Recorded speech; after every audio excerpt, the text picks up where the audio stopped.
Aloha, multi-dimensional friends, shifters, dreamers within this beautiful holographic matrix. This is Brendon, aka Mystic Spider-Man, Skull Babylon, welcoming you back once again to another Paradigm Shift Central live broadcast for tonight's Paradigm Shift Central Synergy Circle, our gathering of conscious creators and leaders checking in and sharing wisdom, sharing the ways in which we are helping assist with the shift in consciousness. So thank you so much, everyone, for being here, for joining us in the future. For those of you listening to the recording, for those of us listening right now live during this broadcast, go ahead, drop those 1111s in the chat. Let us know that you're here. Send some love. Thank you again so much, everyone. Please feel free to just like this video, share it around, and yeah, allow yourself to get comfortable. We'll allow we'll create this, it's a very, very potent sacred digital space for us to be able to share inspiration and insight, to be able to further cultivate that ongoing heartfelt wisdom, that ongoing heartfelt inspiration that's going to help us in these very important times that we are in. And of course, I am joined here by some fellow amazing shifters, light guardians, light workers here. So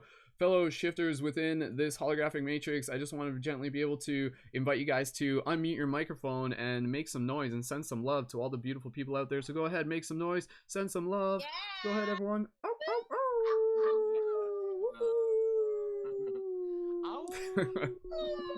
All right. Beautiful. I can hear the live chat howling as well. So perfect.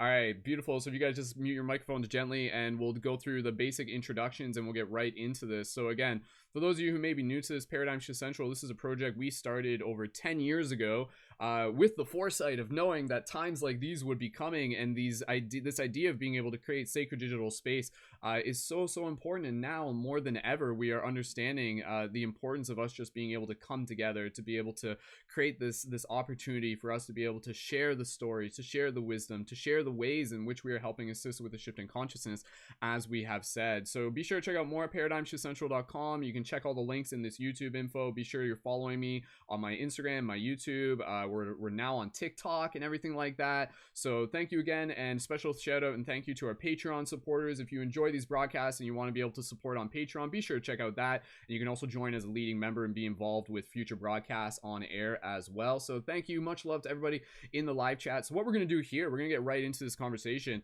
I'm just going to talk a little bit about the ways that I've been helping assist with the shift in consciousness, and then we're going to kind of go around the circle. And again, the intention behind this is to also be able to hold space for that collective question of what is needed. What is needed right now by us as leaders, by us as, you know, individual conscious creators, community facilitators, those of us who are feeling this call to be able to help make a difference in this world, whether this be by art, whether this be by event facilitation, whether this be by one-on-one space holding, and again, also just doing the personal work, the inner work. So in terms of the ways that I've been helping assist with the shift in consciousness, obviously kind of within the context and the story of things happening in the world with the current circumstances, quarantines and lockdowns, and people kind of like dealing with a lot of things at once, a lot of stress on the surface. Right now, one of my main things that I've been really called to do has been hosting our regular morning meditations, the Waking Up with Wolf meditations that we've been doing on 10 a.m. Monday to Friday through right here through YouTube and Facebook and Instagram. And these have been proving to be very beneficial to a lot of people. And I think what's really, really exciting right now is the idea that, you know, because of the circumstances of what we're in, so many people are realizing that mindfulness and meditation is a necessity. You know, they're just like, oh, like even if people who probably maybe hadn't even given it too much consideration, they're obviously going to be dealing with, you know, challenging circumstances, stress is building up. And here is an awesome opportunity for people such as us, people such as, you know, any sort of resources that are out there, just to be able to say like, hey, like, you know, like, have you tried meditation? Do you want to try meditation? Like help you just kind of like center into that breath, learn how to be able to co-regulate your body, learn how to be able to just like de-stress. Even the idea that, again, like when you're in that more of a like relaxed state, it also, like, again, when you're stressed out, that weakens your immune system. So when you're more in control of your breath and your mindfulness practice, it's a very, very great opportunity for just being able to bring more people into their own spiritual awareness, if we want to call it that. And so within the broadcast that I've been doing, it's been really great because every morning that we're doing it, we're going on like a different like meditative journey. We start off with like a little bit of body massage, doing like EFT tapping, face massage, mantra work, and then from there we do like a drop into like a breath practice, and then like a meditation journey. And then from there we go into our standing meditation where we're doing like a little bit of like flow dancing, and then from there we go into like our sound exercises where we're like literally doing like dragon roars, where it's like and we're like releasing any sort of like frustration and just like stress, but at the same time honoring it at the same time. Like that's a big message that I keep putting out, where I'm like, hey, like if you're feeling stressed and frustrated right now, like that's okay, because you're human, and the reason why you're stressed and angry in some cases is because you care about things deeply. So giving people that space where they can like feel supported and feel nurtured. And then from there, we go into our chakra practice meditation, which is basically working through the chakras. And again, this idea that, you know, through working with the chakras, it's like connecting more with the energetic body. It's nurturing the energetic body. It's allowing people to be able to tap into the faculties of like the extrasensory abilities, again, such as more of like their clairvoyance, their intuition, their compassion, and encouraging people to like cultivate their sexual energy as well. Like that's like such an important thing that we're just kind of like sprinkling into the narrative that we're creating. And then on Fridays, so tomorrow at the time of this broadcast, we do like this really powerful meditation where we kind of like activate into our avatar state, where we activate into like our superhero avatar state. And then from there we like visualize ourselves around the life tree, which some of you are more familiar with at this point. It's like the same tree as the dream tree that we go to within the astral plane of our dream class. And then from there we're like doing the chakra work, and we're like focusing our intentions towards the tree with each chakra, and then from there it's kind of sending it out into the grid. So the big things that I've been kind of focusing on, I'll just kind of wrap this up real quick, and we're going to pass it to Jonah, which has some really exciting things to be able to talk about in terms of the online virtual lucidity festival that recently just happened. Is the narrative that I'm really like focusing on delivering right now is something that I feel like is incredibly valuable, because, you know, people within these times, like hope is one of the most valuable resources we have. And so the idea of cultivating hope for me is in an understanding of like seeing a story that you yourself are a part of, where you are the hero of your own journey.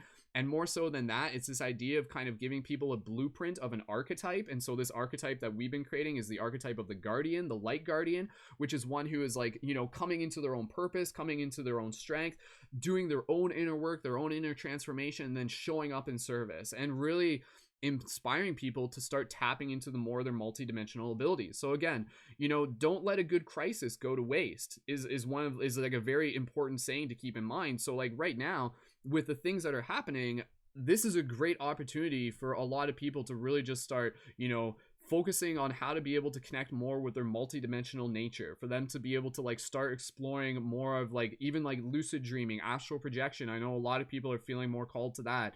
So that's been really exciting. That's one of the main things I've been focusing on. The other thing I've been focusing on parallel to this has been building like a presence on TikTok. TikTok is something that a lot of people probably even listening to this broadcast haven't even fully gotten into. If you are like looking for something fresh and new, I highly encourage checking out TikTok, because there actually is like a really cool niche community within like the spiritual, mindful, yogic sort of expression of information that is happening on TikTok. So now is a great time to be able to get in on it. Even if you're just like someone who's looking to be able to like get inspiration, even if you're not there to create, just run a hashtag search on spiritual awakening or spirituality. There are a lot of people, and for me it's very exciting to observe this, because I'm seeing a lot of people, and there's like people like talking about it. It's like, you know, like here's like breath work, you know, here's how to connect with like your intuition, like here's how to just be able to practice meditation. So now it's coming into this place where we as a community are really stepping into this role of leadership, where we're educating each other. We're bringing back this ancient wisdom, and it's incredibly exciting at the same time to be able to see what is happening within the realms of social media, within the realms of us being able to create our own narrative. So long story short, I've been creating content on TikTok. You can find me on TikTok at Mystic Spider-Man. The links are in the YouTube info as well. And yeah, those have been creating waves. I've even created some videos where it's like literally a walkthrough of the chakra practice with different graphics. A couple of the videos that I've done like have reached like over 30,000 people. So it's like a 1 minute video with a 1 minute chakra practice teaching. And the idea that 30,000 people have seen that is the idea of 30,000 seeds that have been planted, which is a really cool thing. And then again, the fact that out of that, we're also inviting more people to connect back to the community and to connect back to the story. And again, the story isn't just about our own actualization, it's about the assembling of a team. It's about us coming together as this, again, this like badass team of shifters, of superheroes, of light guardians. And again, like Mystic Spider-Man here, like bringing the Avengers together here to like kick ass and like, you know, awaken within the dream state. So it's really, really exciting just to be able to see where things are going.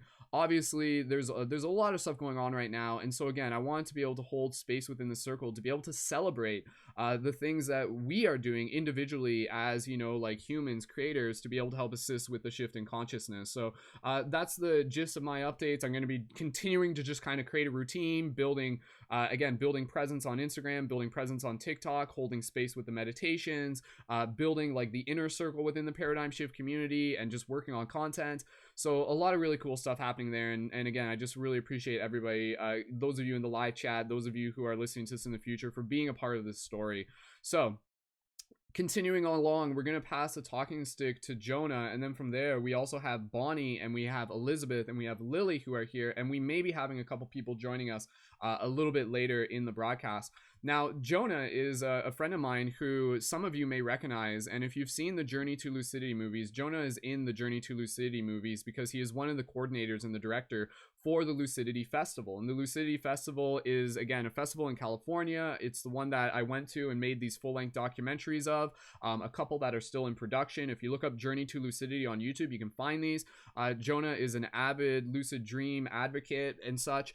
And again, recently, over the last weekend, the Lucidity Festival did a virtual online version of the festival. So obviously, due to the circumstances, they had to postpone the festival, which got moved to November.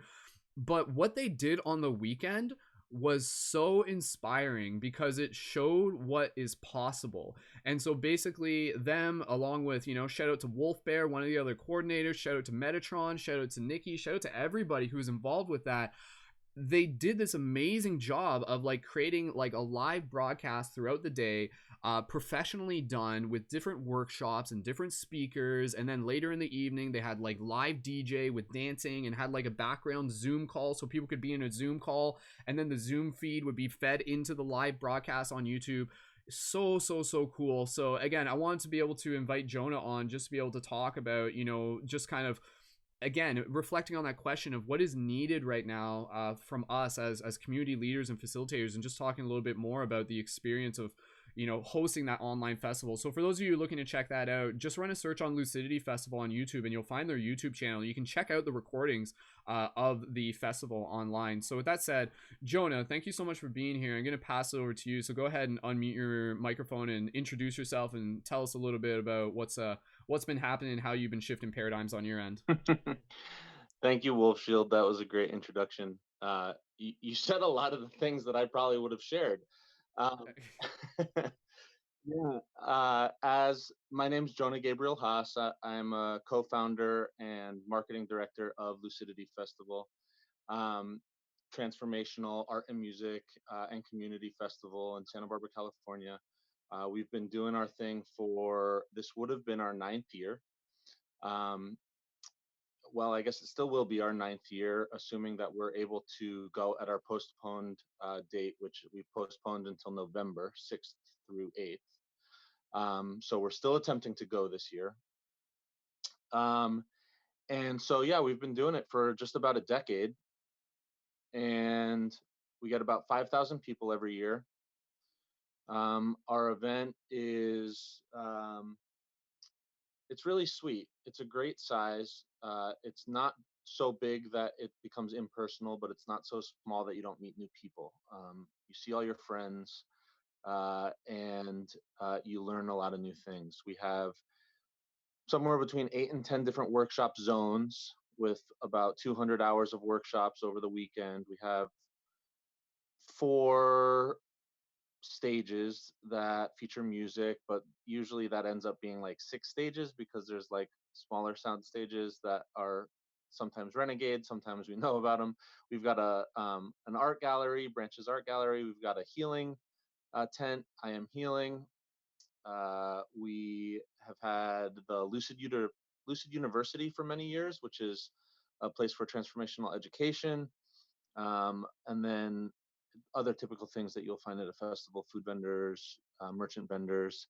Um, but the unique thing about Lucidity Festival is that we've been telling a meta narrative over the years. Our mythos is really each chapter, rather each year of the festival, is a chapter in a larger story, and we've overlaid the story onto a framework that's based off of basically theories about the expansion of consciousness, from the I to the we to the all of us to all that is, or from egocentric to ethnocentric to world centric to universal consciousness. And so we created a trilogy for each of those phases. And so the first 3 years were all about personal transformation. Year 4, 5, and 6 was all about collective transformation, which started with the kindred quest. Rather than the hero's journey, we began the kindred quest. And the third trilogy, year 7, 8, 9, has been about global transformation. And this year would have been year 9, the finale of that third trilogy. And it's called Regeneration Earth. We're still in the midst of producing it. It's just on pause right now because we transferred our dates from April to November. And then the final trilogy, year 10, 11, 12, is about universal consciousness. And we have protagonists of the story: Lucy, who is like the dreamer within all of us. She's also the elemental avatar of spirit. She's also the feminine embodiment of the festival herself. But then in our more character driven narratives, which we've begun developing, she's a mid 20s something graduate student in archaeology, and she is hot on the trail of her grandmother's work. Her grandmother mysteriously disappeared when she was younger, and she starts to learn that she's got a whole team of these people that are in her life that actually end up realizing themselves as elemental avatars of the different elements. And so the character driven story, which we haven't even really released yet, it's been 10 years in development, and it's just getting close to being able to release soon, um, is following Lucy in both her waking reality, as she's following in the footsteps of her grandmother. Her grandmother was also an archaeologist and was hot on the trail on a really big discovery about the origins of humanity, but then disappeared when she was very young. And then in her in her dream reality, she is learning how to navigate the lucid multiverse, and she's being challenged and tested by different guardian totem spirits that are the same totem spirits from the first 6 years of Lucidity Festival: the humble tiger, the courageous dragon, the vivacious jaguar, the loving doves, the wise owl, and the wild monkey, and the playful coyote. and and so yeah, it's going to take the form of a graphic novel, and I am so excited uh, to unleash that on the world. We've really just begun outlining and arcing the full story, and we're going to be getting to work doing the art and the writing soon. So really exciting. That's awesome. Um, That's awesome, dude. so that's one project, and then the other project that you announced was our virtually lucid, which was a virtual version of Yes. Lucidity Festival that we did this past weekend. Um, it was kind of on a shoestring. I mean, we decided to do it only a month ago, but we wanted to create something on the original dates of Lucidity Festival that we weren't going to be able to gather together, um, and uh, and we wanted it to be an offering of togetherness for our community. And in typical Lucidity fashion, we were like, well, we could do it like this, and then we were like, well, we could do it like this, or then, well, we could add this thing, and then, well, we could add this thing, and then before you knew it, we had 26 hours of content over 2 days, and Wolf Bear really stepped up to make it a professional, um, forward-facing offering, and we streamed it on Facebook and YouTube and Twitch, and then we had that backstage uh, Zoom room, which was really a magical component to it. And so, just some commentary on like where we're at right now and what's needed. I feel like as as event producers, especially producers of conscious events, we're in this tricky time where we can't get together physically. But what I've continued to be saying is that social distancing is actually not an appropriate way to call what we need to be doing, which we need to be doing physical distancing. And we can still be socializing. We just need to get creative around how we do so. And so we've got all the technology, and uh, Wolf Shield's been an amazing inspiration in terms of how to use this technology for years now. You've been live streaming and streaming to multiple platforms at the same time, and utilizing Zoom, um, and so the tools exist for us. It's just what's the right alchemy of how to use them and how to activate them. And so, the way that we activated them this past weekend was felt really good because it was super participatory and immersive, sort of like a festival. Um, and but a cool difference was that it wasn't like all the things happening all at once, where you got FOMO because you couldn't be at those two other workshops that you wanted to be, and dancing down in the nook because you were doing this other thing. This was more a single stage experience where it was one thing sequentially scheduled one after another. And so, if you wanted to, you could tune in for the whole weekend. And it was really beautiful in that way. And there were a lot of people who did tune in for the whole weekend. I think we saw 4,600 people over the course of the 2 days. At any given time, there were somewhere between 400 and 600 people tuning into the different feeds. We had somewhere between 60 and 100 people in the Zoom at any given time. And so now, on the heels of producing that, we're sort of like, well, what do we want to do now? And Lucidity Festival wants to continue uh, offering streams of sort of workshop paired with a DJ at a greater regularity, maybe weekly. And then we might do a monthly, like 8 hour thing.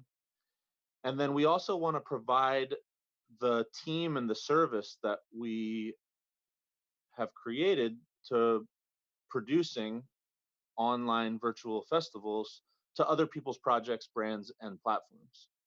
And so we're doing both of those things. We're building the Lucidity Festival virtual experience, and at the same time, we want to put the skills that we sort of on the fly developed over the weekend to use for other people's visions. And so, yeah, that's where we're at. Yeah. And thank you, Brendon, for having me on the show. And I think that's good for my share for right now. Yeah, yeah, no, that's awesome, man. And I'll just ask like one simple question, just kind of before we pass the microphone. Just from your own personal experience, how did it feel? Like, how did doing the virtual lucidity experience feel for you to again kind of go from this place of like, oh no, like dread and chaos to like, whoa, like we just created something incredibly beautiful and unique that otherwise wouldn't have happened if it if dot dot dot. So yeah, just for you, how did it feel? Even just the feedback that you got and everything like that. Yeah, I was honestly going into it a little bit skeptical. Um, and I was sort of a voice of like, well, yeah, it's going to be cool, but it's just not the same. And my mind was totally, my mind and my heart was totally changed over the weekend, because you could tell that people really were yearning for connection, and it was amazing medicine in this time of isolation, to be able to connect in that way. And um, the feedback that we got was overwhelmingly positive. That it was, inspirational and so good for their heart. And you saw people were totally socializing in the chat with each other, and they were so stoked when the spotlight came to them, because they knew that they had the chance to be on the stream.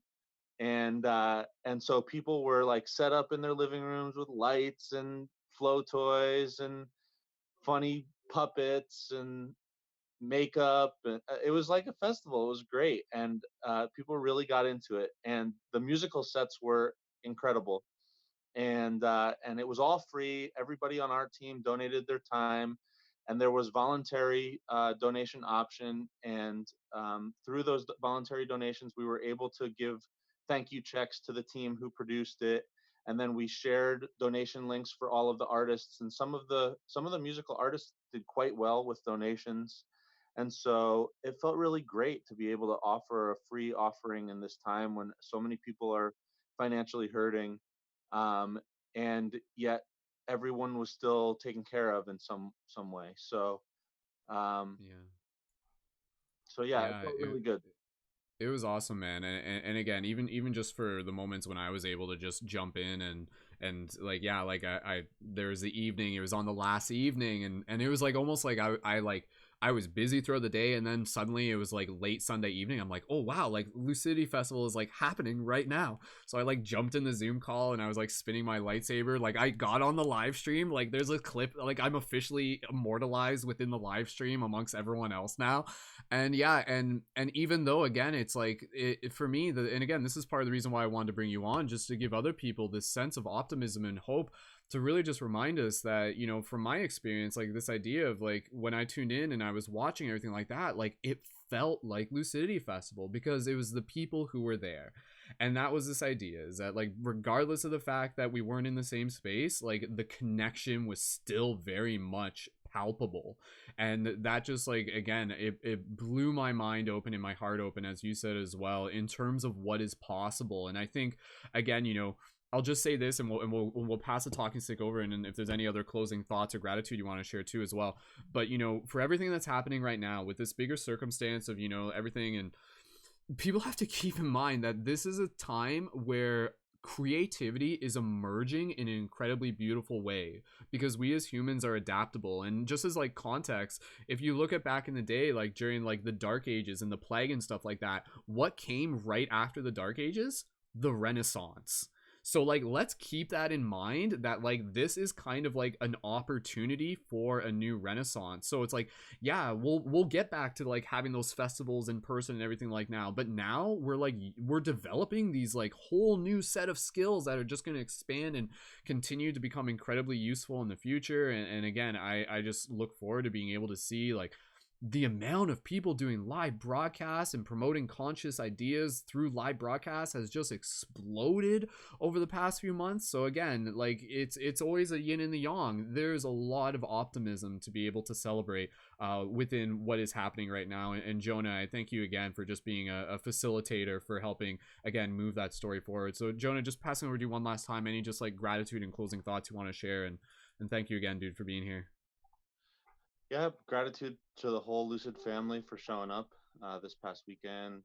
Gratitude for Wolf Bear. He was our fearless leader on this project, and he really held it down and helped us with all the sort of technical things that he was really the only person who understood. As I'm sure you know, Wolf Shield, there's a lot that goes into the restreaming side of things, that you've been doing really well for a long time. Our team could use a few more of people like you and he. Um, and as with that piece, all the other pieces we've got plenty of, and we could be moving on multiple fronts. But it's really the strong um, handle of the tech stuff that is Mm-hmm. is definitely needed. But gratitude to the whole team that worked on it, Metatron and Megan Prue and Viking and Saphir and Dane and all of our ASL interpreters, Victoria and her team. That was a really cool thing that we did, is that we had all of the workshops available uh, for ASL interpretation. And so, Yeah, that uh, was cool.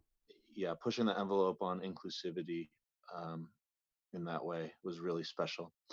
Yeah, Um, and gratitude to you for having me on the show and thanks, man. uh, for showing us what's possible in terms of stick with itness and consistency. You've been doing it for quite a while now, and when I think about people who are really consistent at live streaming within the realm of consciousness, you rise to the top of that list. So thanks for being awesome. Thanks, man. Thanks, man. Appreciate it. Awesome. Sweet. Well, Jonah Hass of Lucidity Festival. Again, for those of you looking to check out more, and I encourage you do. Like again, there's like he said, there's over 20 hours worth of content there, like really good lectures and workshops, stuff that I haven't even fully seen yet. Go and check it out. Just run a YouTube search, lucidityfestival.com. You'll find their page. I'll post the links into the show notes on YouTube as well. And you can also find them on Lucidity Festival on Instagram. And yeah, And on if Twitch. and on Twitch as I think well. I And think Twitch yeah, is actually the best feed because I think we got it hit with some copyright stuff and it's muted in a few oh places on true, eh? Facebook, on YouTube. So Twitch, I think, was the least hit by that. Okay, good to know. Good to know. So yeah, cool, awesome. And again, for those of you looking to even attend Lucidity Festival in the future, the next date would be in November, and again, that's hosted out of Santa Barbara, California.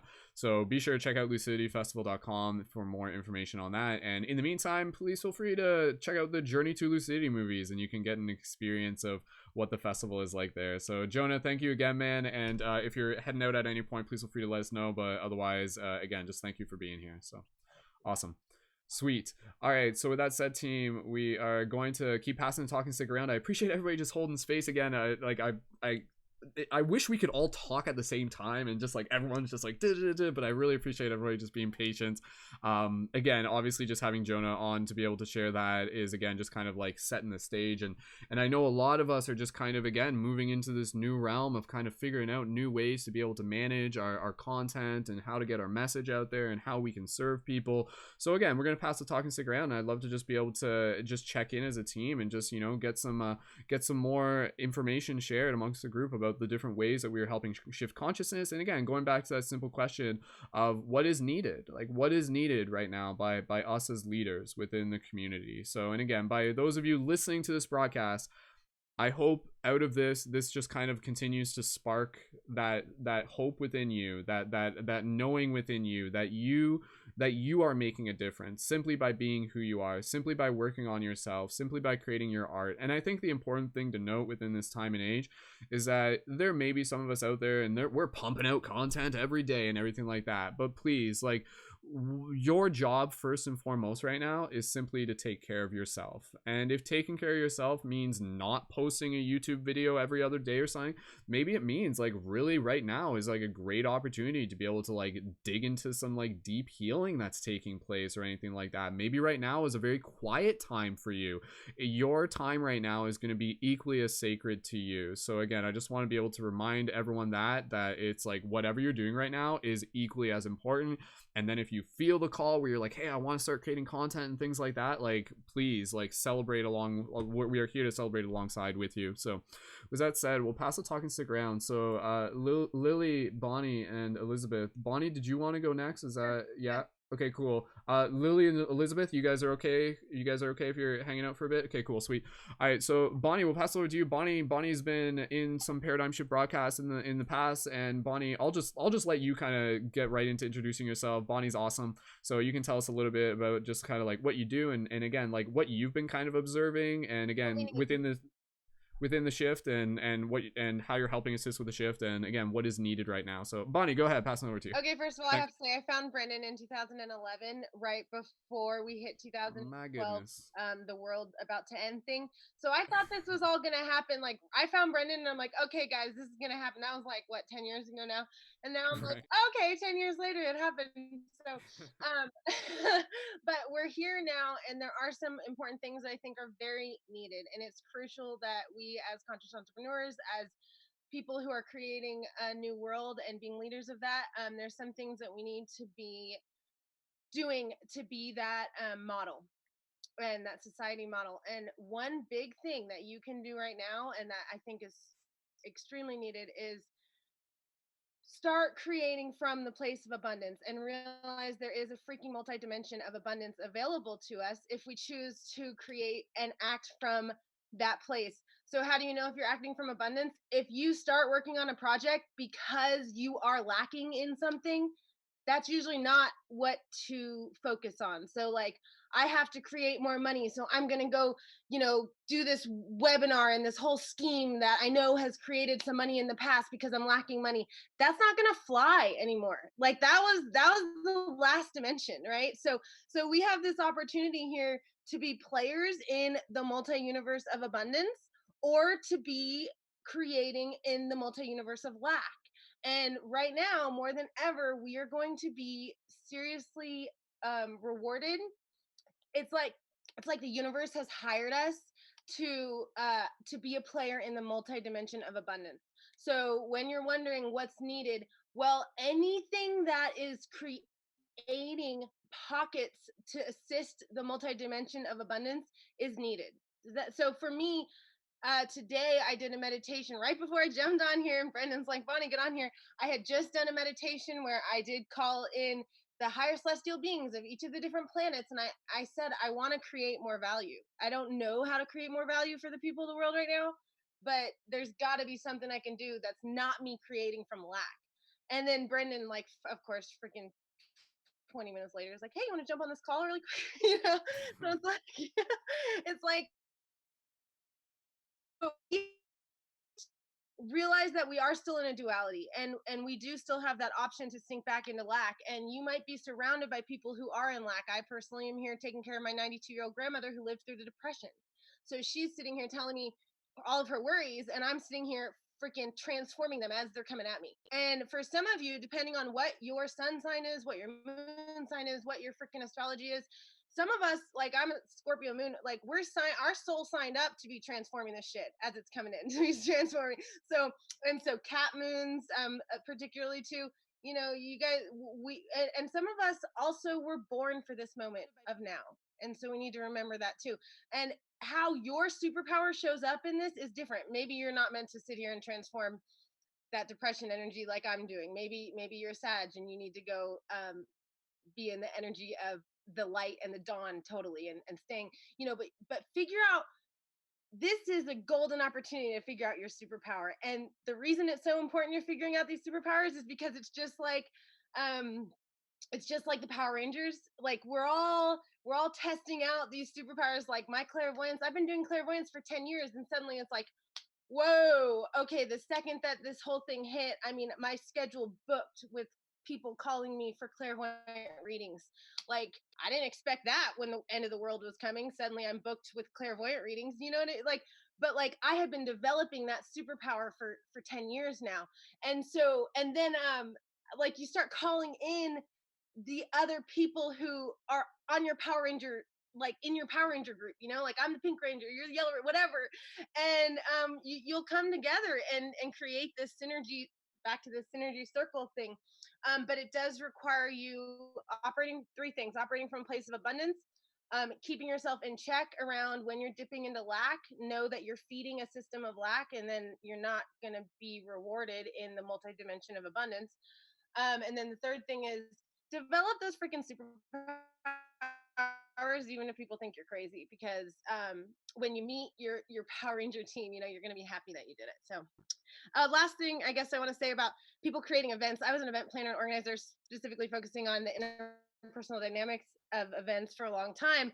And Pyra Parker has done a lot on the art of gathering, and she's talking a lot about virtual gatherings and ways to have them like have some meaning. Like you pick 7 songs and that meant something to you in your life, and you listen to those 7 songs together with your team, and every week you cycle through. There's different ways to create actual authentic connection, even just through these types of interfaces. And right now that's being called for too. So don't be discouraged, but reach out to people like me. I can help with events and creating that interpersonal dynamic that hits people's heart in a way that they feel connected, even though we're through a screen. But look at the resources and look at the tools available to you. And the last thing I'll leave you with is the big emotion that I work with the emotion code. All my clients, when this hit, everyone was grief, grief, grief, grief. Me, it was like grief for like 3 weeks straight. So we are transforming as a collective the emotion of grief. Don't let that get you down. Let yourself know that you're a player in transforming this energy on behalf of Mother Earth, who's needing that. And when it does get you down, call in grace and just call in that light of grace and see it running as a filter through your system, and you have plenty of support. Thanks. Oh.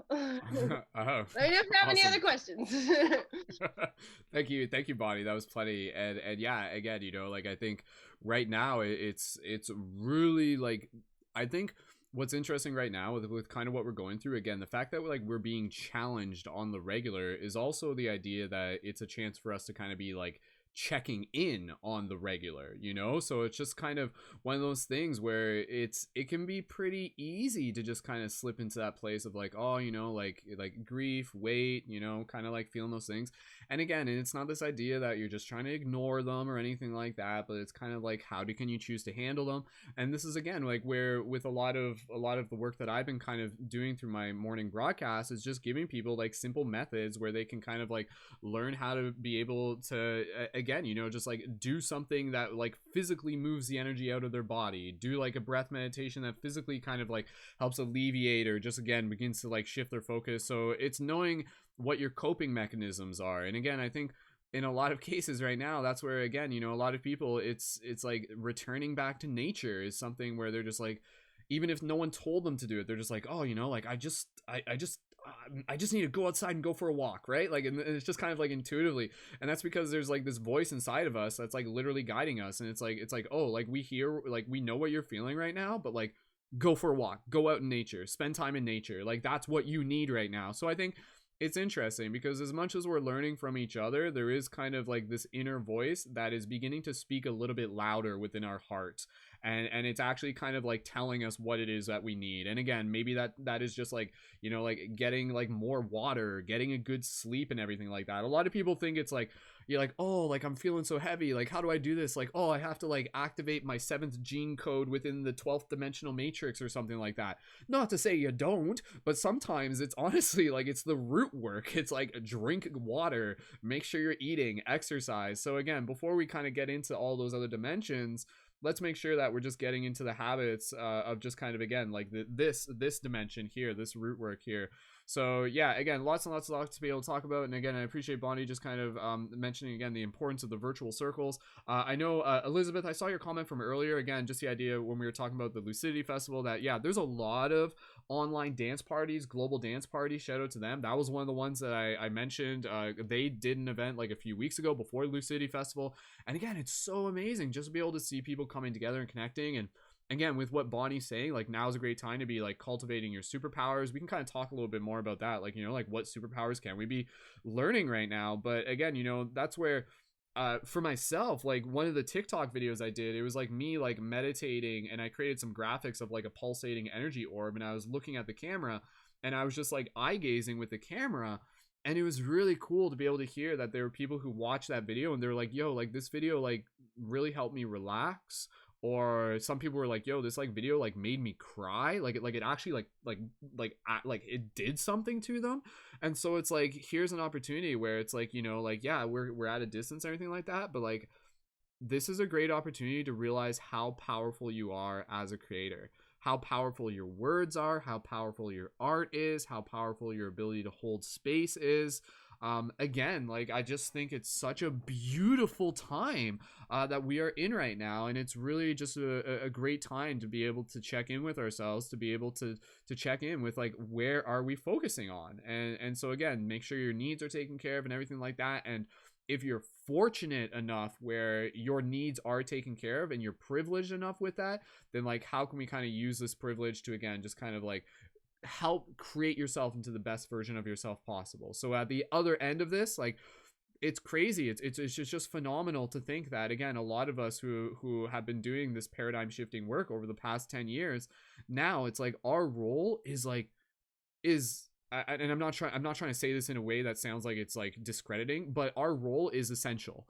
like our role is essential for the bigger story. And again, I'm just using that word. I'm not trying to use that in comparison to the term essential workers related to, like nursing staff and everything like that. But within the bigger narrative, like the idea of people being able to help kind of like show what is possible, create a path before people, hold space for their own internal reflection and healing and inspiration, like that is literally like going to help propel us into this next, call it the new earth or whatever it is that we're creating. So it's a great opportunity for us to decide, what do we want to leave behind and what do we want to bring with us. And so this is really just calling us into a very, very important, very powerful place of our individual leadership, our creatorship, our role as heartists.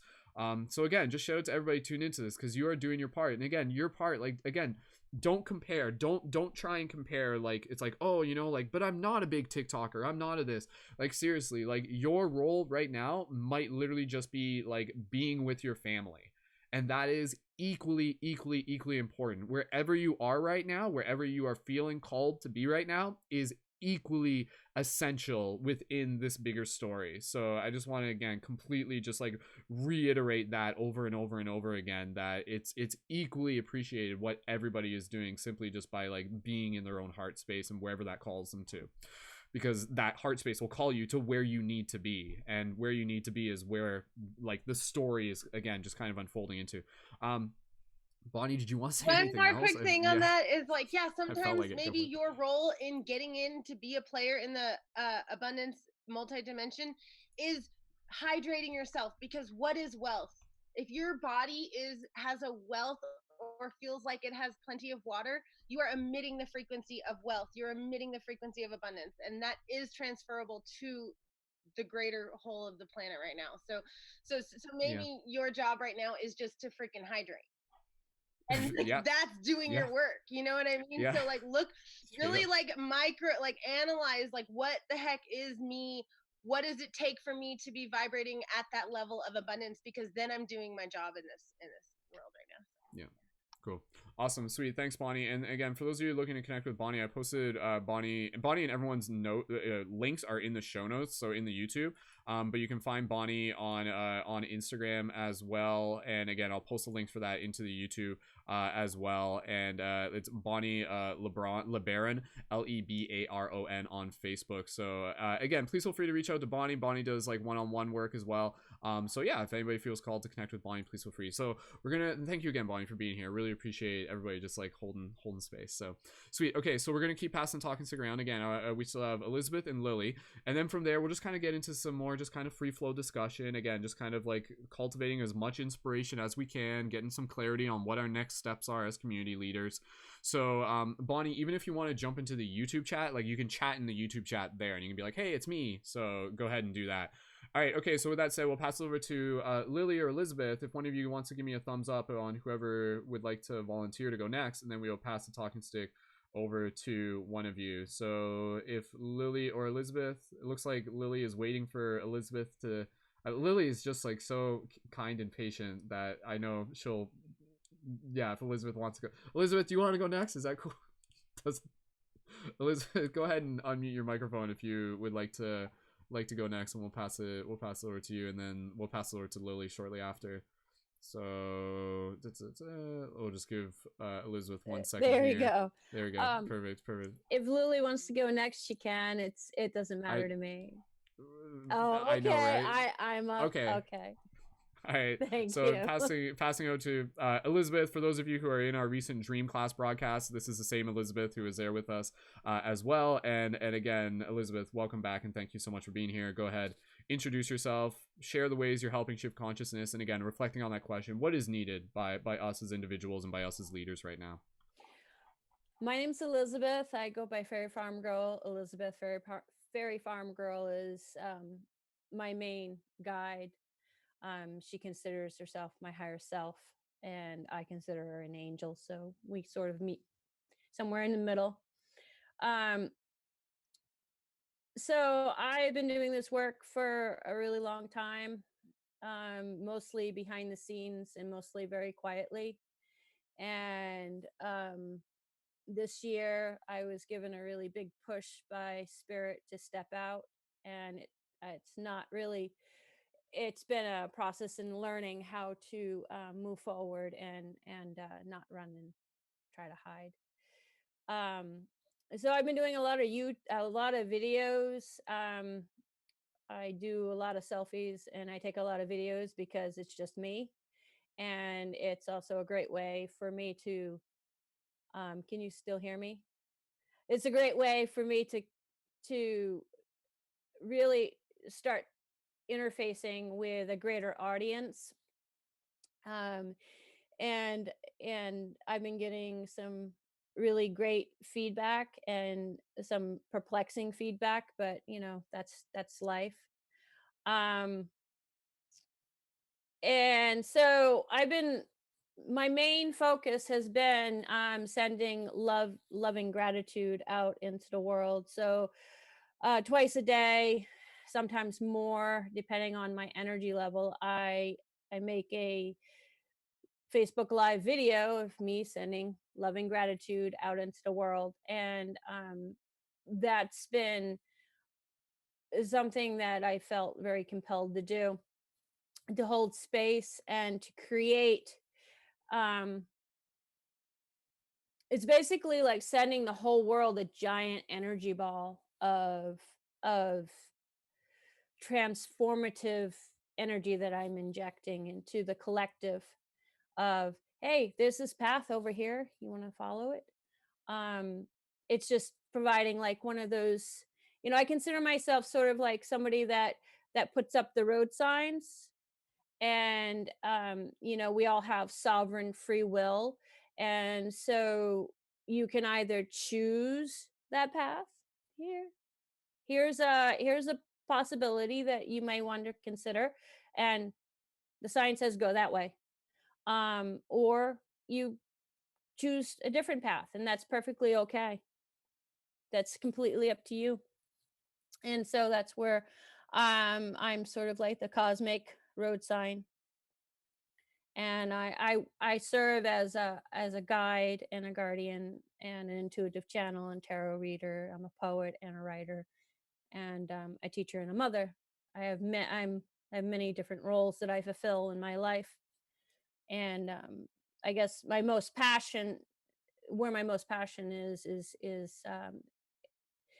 is collective energy work, and as a poet and as an artist, um and as an intuitive channel. I was encouraged by spirit to step out and start doing public tarot readings, which I haven't done in 16 years. So I'm doing a public tarot reading on my Facebook page. Next week I'm doing an event called Tarot Tuesdays. So that's where I'm at with all of that.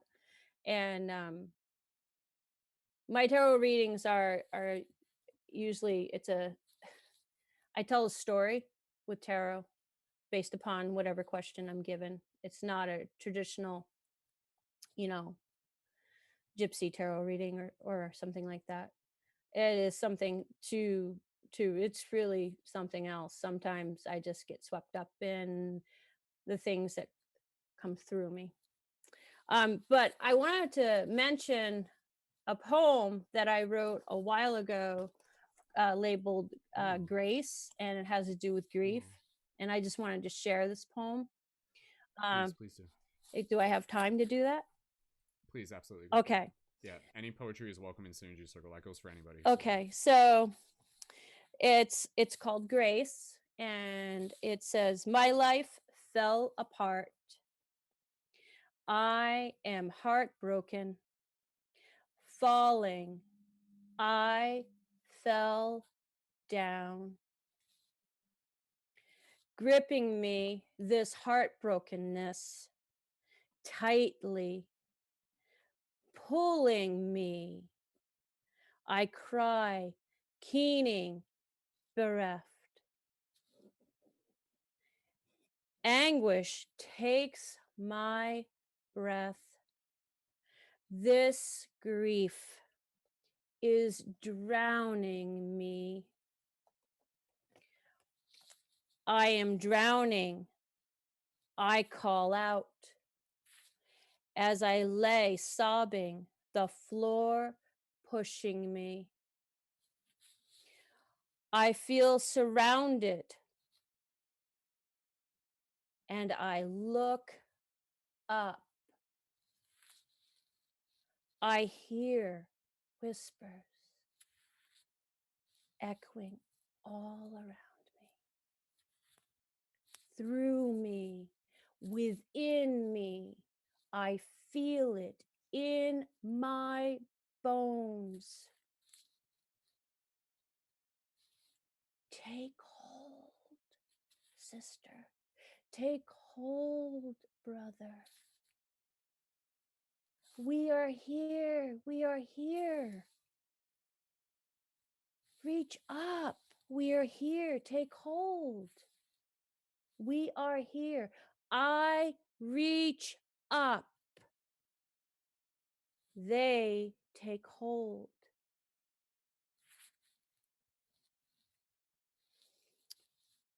The Calvary has arrived. Fairy Farm Girl and the company we keep takes my hand.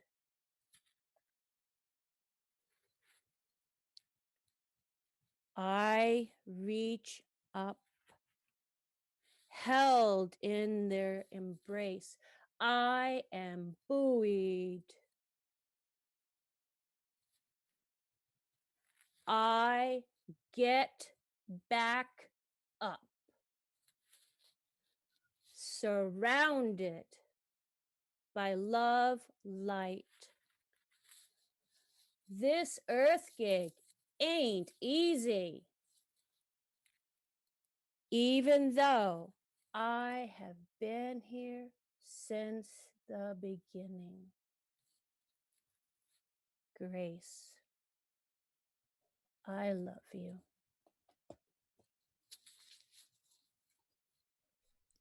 That's beautiful. Thank you, Elizabeth.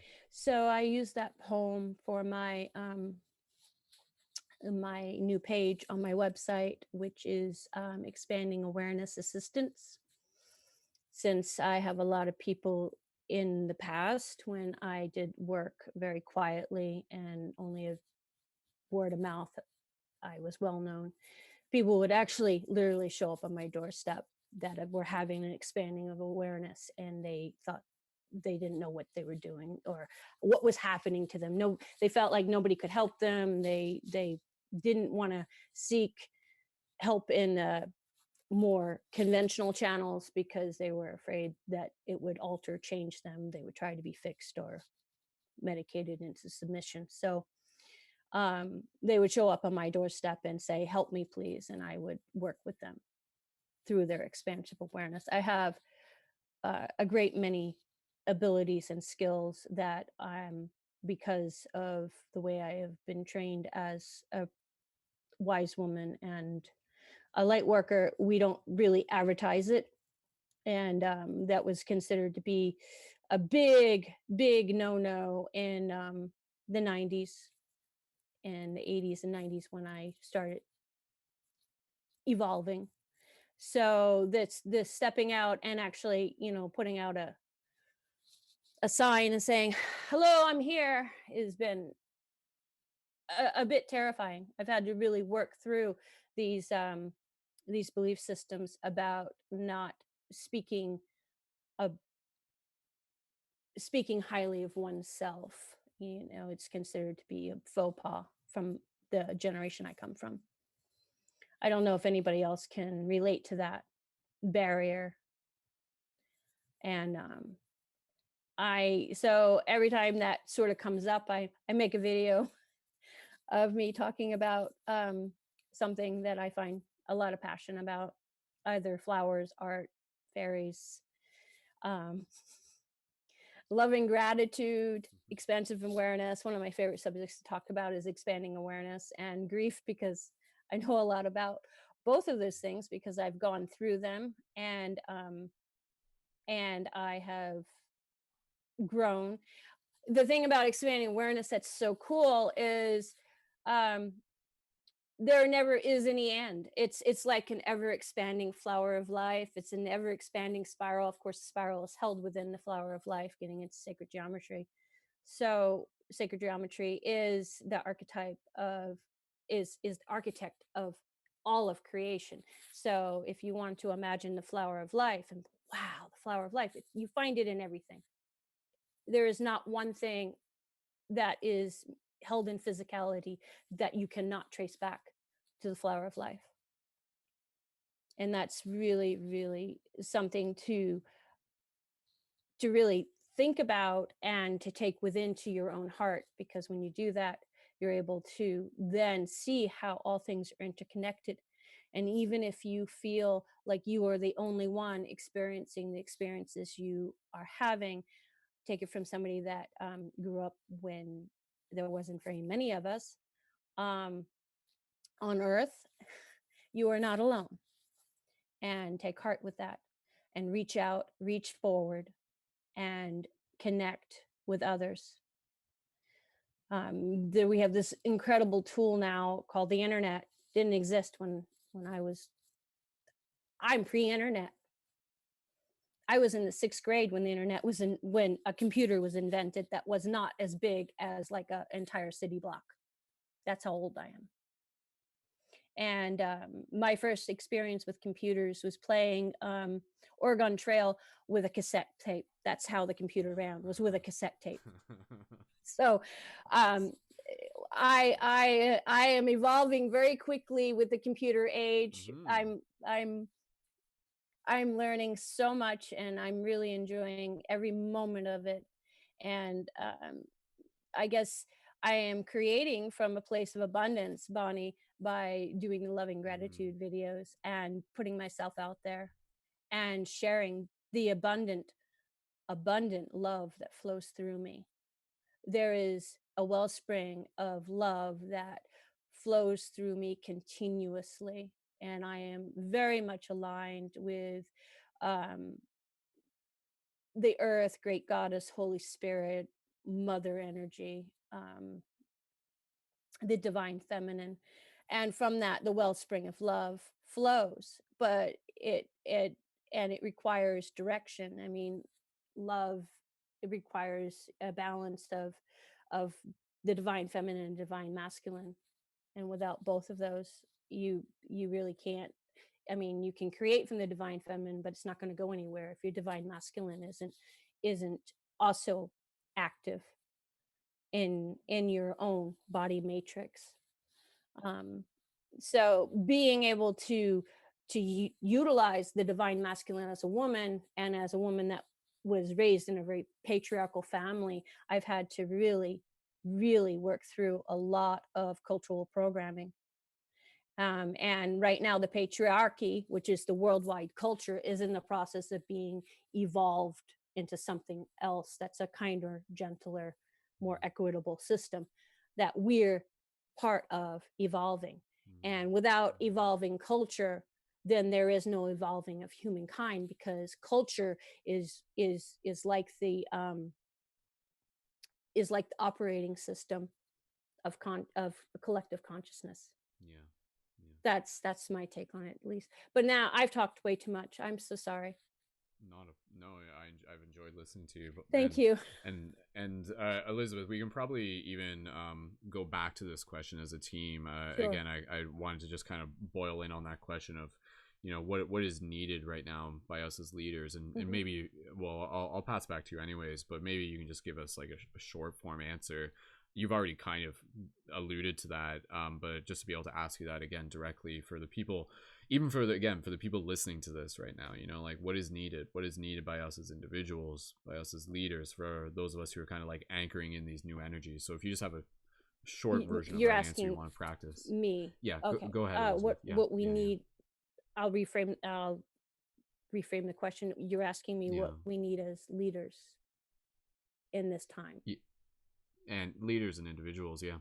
What we need as leaders and individuals at this time is to stay calm and to really center into living and acting through a place of loving more and expecting miracles. and that requires a certain amount of faith in yourself, and faith in the human beings, the humankind that exist around you.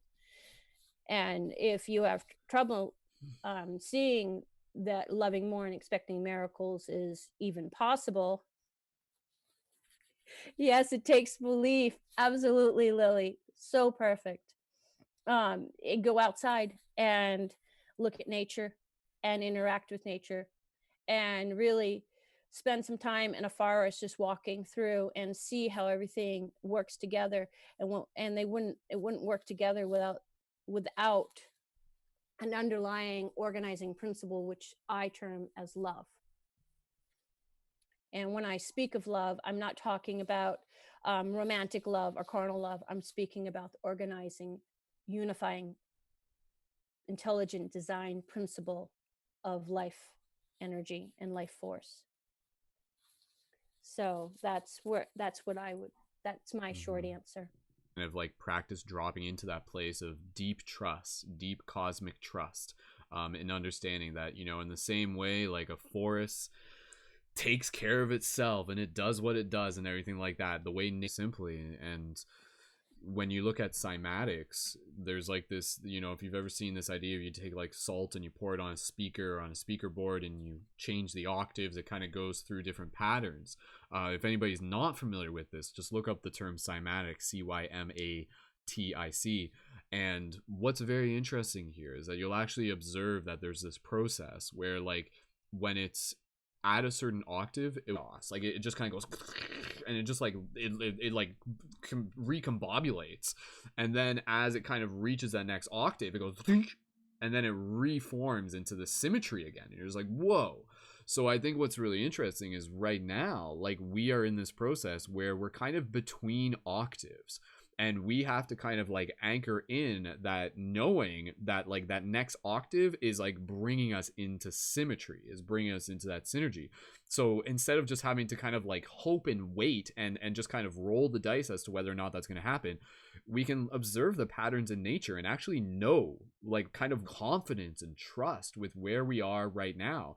And instead of like focusing too much on worrying about the what ifs, I just kind of, you know, like take things day by day, and at the same time, while not ignoring the fact that there's a lot of things right now that are very challenging and suffering and sad, there's a lot where it's like every day that goes by is like almost kind of like sweet. We're like one more day closer to kind of like seeing this, you know, what's on the other side, like what's, you know, the new dawn. That's kind of like what we're moving into and everything. But again, it's something that it won't just, it will just kind of happen, but it doesn't just happen just like without the individual will and participation of each and every single one of us. So this is again where, by us working on ourselves, it is literally doing the work for the entire collective. So Elizabeth, I thank you again for being here and for just like adding your energy and for sharing your poem, and yeah, just for holding space. And we'll go around some more, and we'll hold we'll probably have about maybe like 40 minutes left in the broadcast, so I'd love to just be able to get into some more chit chat. Is there anything else you just wanted to add before I pass the talking stick, Elizabeth? Yeah, go for it. One more thing to add. Please One do. of the things that I've been working with is 432 megahertz. And I actually was working with somebody that composes music, and they had contacted me because they were stuck, and I suggested that they create a bass line with 432 megahertz, and they did that, and their music moved forward very rapidly.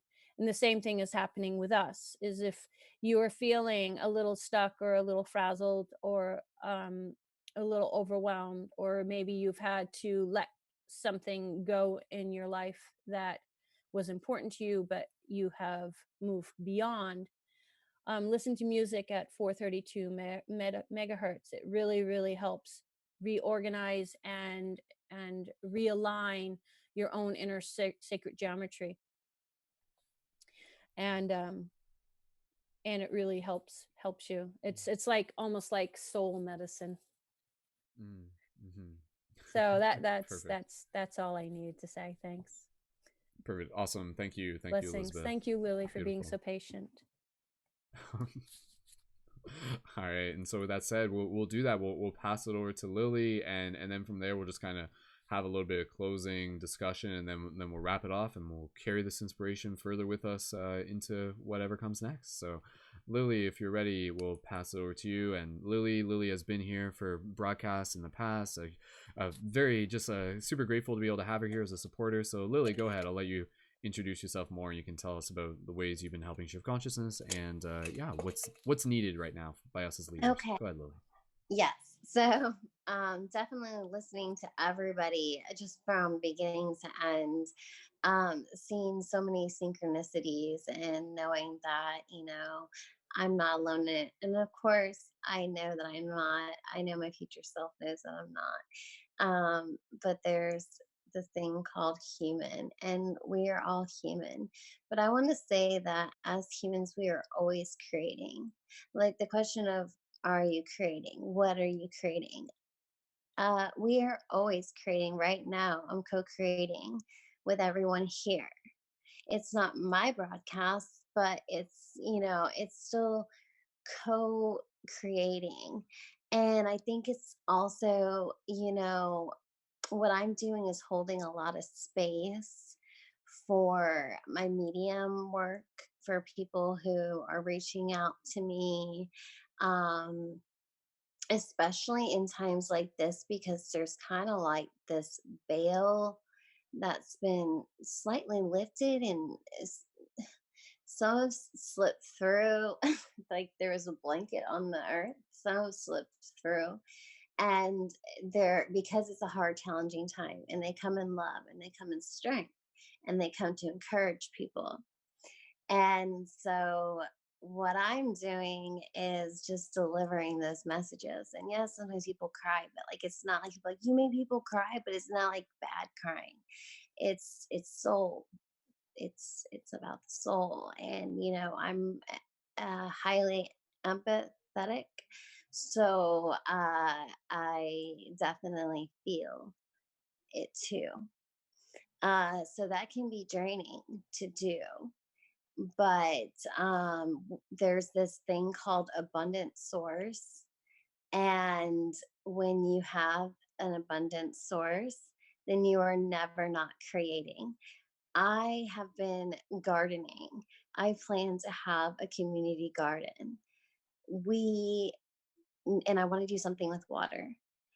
Uh, but we need to get uh,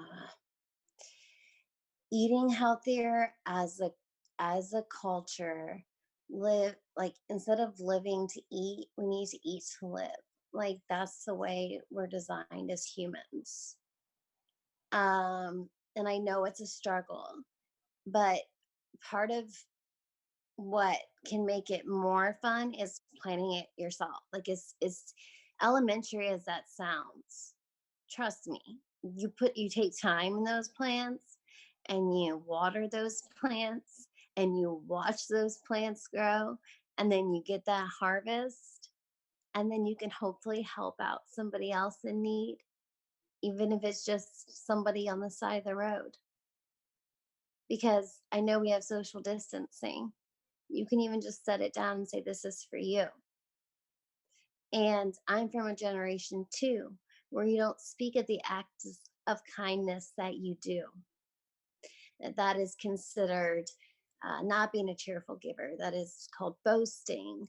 Uh, and so that must not boast, right?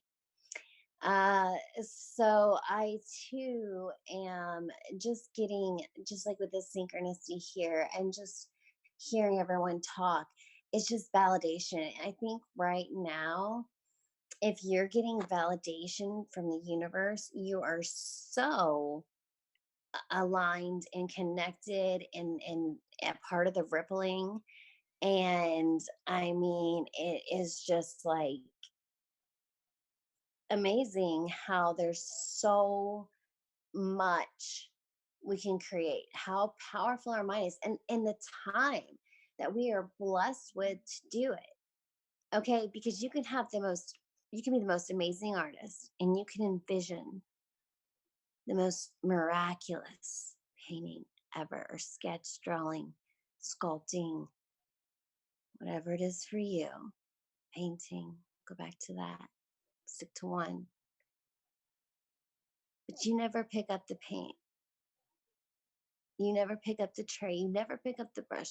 You don't get any water. You don't get any of your utensils, let alone put it onto the canvas. Well, then, my friend, it's just a thought. It's not a creation. Now, even if it's just a simple sketch it down, this is my idea, take a couple quick notes, you know how the artist thing goes. Okay. But make sure this is a pivotal time to make sure we're making it, because that impacts people. Art, what we grow, it impacts people. I am getting so many gardening questions and I love it. I needed some mulch. Kid you not, next day, all this mulch. I was like, thank you, universe. I got a blue jay hanging around, butterfly. When you see nature coming to you, ducks, all this nature just coming to you like it's a sanctuary. Bees, I can't leave out bees. And yes, I have photos of me nose to nose with a bee. Bees don't sting me. I love those little honeybees. And I love to give them, I think they think of me as one of them. Like, in all honesty, they're like, oh, she's giving us pollen. Like, she's working to give us what we need to work. And in a way I am. And in a way I totally am. And earthworms, like, I'm helping give them food.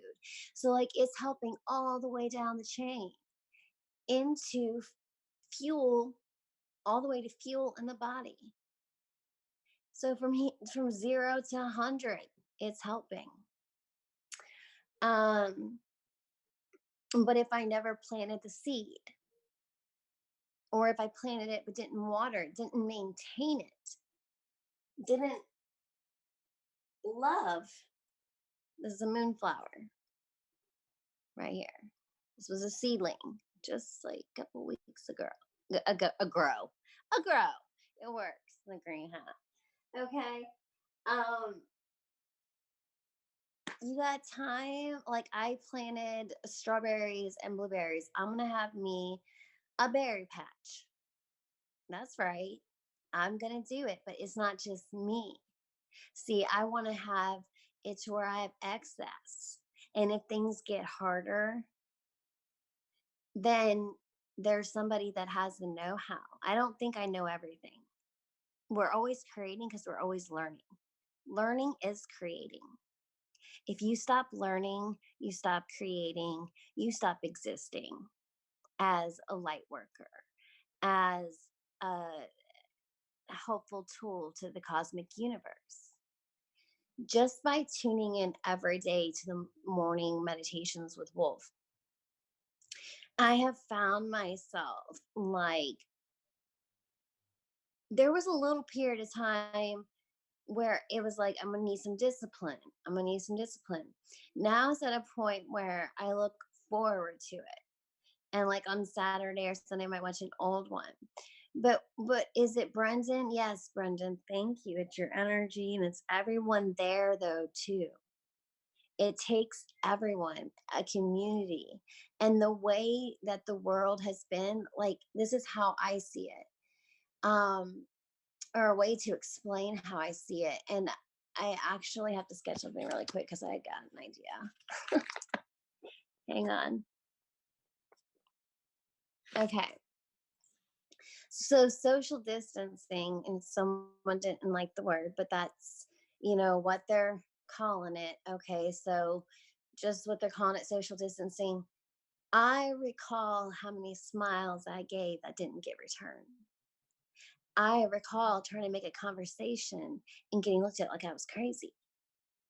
I remember, you know, giving a reading to somebody and them like chasing me down to hear more, you know. So from one extreme to another, we're kind of getting some balance with it. People are starting to be mindful with it. And absence makes the heart grow fonder. When I couldn't walk, when I couldn't use my legs, I didn't know how much I missed my legs. I took them for granted. This is a time that we should be having full cups of gratitude. This is talking about abundance, having gratitude, love. And I just made a post earlier, synchronistically here. I just made a post earlier. It's not about what you have in your cup to spill out in good times, as it is important, and I use different wording there, as it is important as what you spill out in times of adversity. And this is a time of global adversity. Everyone's kind of got, some of us have our feet grounded literally more. And so there's going to be people that are going to need us. And this is something that I've always known. I always said, wait till these prophecies come true. Wait till it unfolds. Okay. And I will shine. And I will shine. And that's what I feel. My inner flame candles, like that's why I created that brand. It's just like my passion. And it's like it's in there. I've seen my future self. I know how graceful yet badass, yet smart, yet cool as shit, but like also kind of scary because I don't know. She's intimidating a little bit to me. But that's me. And I'm getting to be her. I'm getting to know her. So, yes, we should be reflecting inward and never letting our ego get in the way.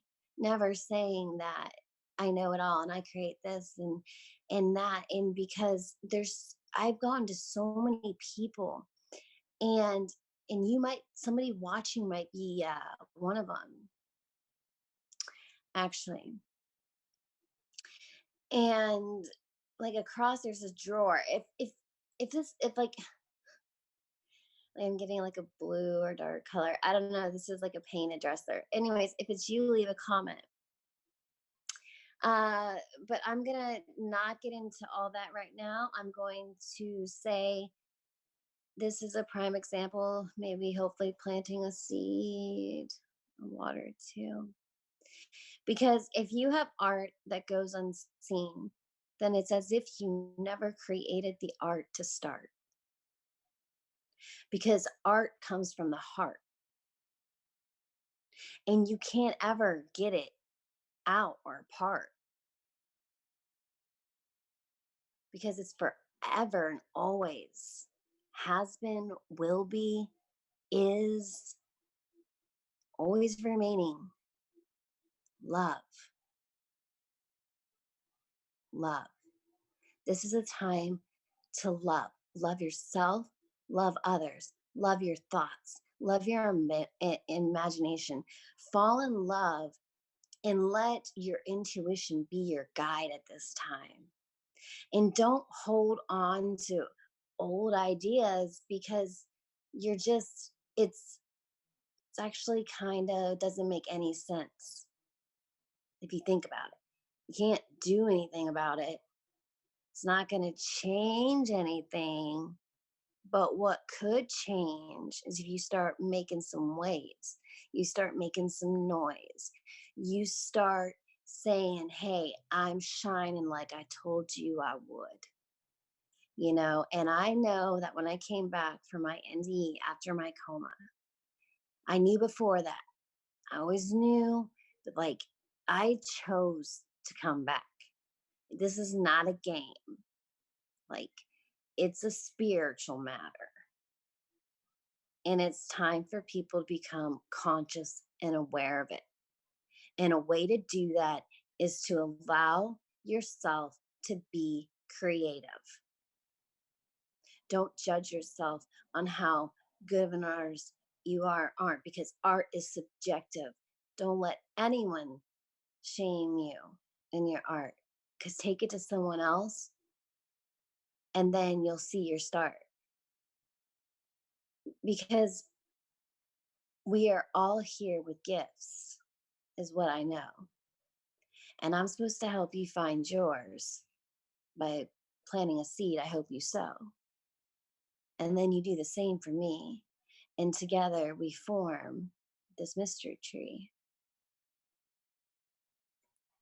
of love. But it's no mystery at all. And that's why it's a mystery. The rest is history. I'm done. Lily, that was wonderful. Thank you. Thank you so much. No, that's good. Just listening to you that, I think if anybody else here, feel free to bust into some flowetry. It just happened, Lily brother. leading the, I know, right? Like nowadays we just like talk, just kind of like, that's the thing, right? Like I kind of I want to kind of go back to that question of again, you know, like what do we need to do right now as individual leaders? Kind of going back, I know, going back to the question of that Bonnie kind of sparked, you know, like what are these like superpower abilities that we're kind of tapping into, and that's a big topic in itself. We'll just hit upon a couple little things just to be able to plant some seeds and everything like that. But Lily, thank you again for being here, and for just like, again, like the one of the main reasons that we've created this circle is, again, for us to be able to be in this space where we're just practicing expressing our heart. We're practicing just like communicating and just speaking as soul, you know? And so Lily, I really honor you just being here and doing that, and for Bonnie and Elizabeth and Jonah and everybody else. And again, you know, I hope just by being here, maybe there's going to be some people in the broadcast who, again, are going to be inspired to reach out to any of the people here in the circle who maybe are going to want to join in for future broadcasts as well. Because again, you know, now's a time where I'm sure it's very easy for us to be able to convince ourselves of this story of being like, oh, like, you know, like I'm, you know, like what difference could I make? My voice is not important, or, you know, like I'm not worth being heard or anything like that. And the fact is, we are all worth being heard. We all have a voice that's important. So, you know, for anybody here, I want to be able to let you know that like this space and other spaces, other circles, like these are being created so we can practice communicating, so that we can practice sharing this inspiration. And it's a very, very important time, because again, it ripples out far beyond than what it is that we just do here. So for everybody here, I just thank you for being who you are, and simply by being here, that's the first start, because all you gotta do is put your hands in the air and wave them around like you just don't care about no one's opinions, because what do they know? Because you're the only one who's here to determine how you grow. So keep growing those branches up to the sky, and you can spread your fruit, and you can make a pie, and that pie is going to be a pie you can share with your friends, because my goodness, this party don't end. Hey, raise the roof. What? Yeah, something like that. I am so glad you did that, because I was like going like this. I have to go. I didn't realize my phone is like 10%. Okay, all right. Well, Lily, if you have to head out, just any closing words from you to the people. We're gonna wrap it up shortly. Gratitude, love. I love you guys. Hit me up. I want to see, like, let's talk. Let's see what we can't co-create, and that can be done through a lot of ways. And you don't have to be person to person to do it. That's all I'm gonna say on my peace out. Thank you, everyone, for all that you do. Brendon, thank you. Thank you. Bonnie, that's incredible work there. Elizabeth, I love you, Elizabeth. I just know Elizabeth from Instagram. I can't wait to get to know everyone else better. Like I know Elizabeth, I love you. I love everybody. I love everybody equally. Mwah. Goodbye. Awesome. Thank you. Lily, do me a favor. Message me on Facebook just so I can put your Facebook profile into the show notes as well. I don't do Facebook anymore because I got to, yeah. You don't do, oh, so you're just on Instagram? Is that? Break. Okay. That's okay. That answers my question then. So for anybody looking to connect with Lily, connect on Instagram, and the links are in the YouTube info. So cool. Awesome. Thank you, Lily. We'll see you around. Right. Bye, friend. Cool. All right. So with that said, we're just gonna do some freestyle raps for the rest of the episode. Everyone's cool with that? That's good. Just like, no, yeah.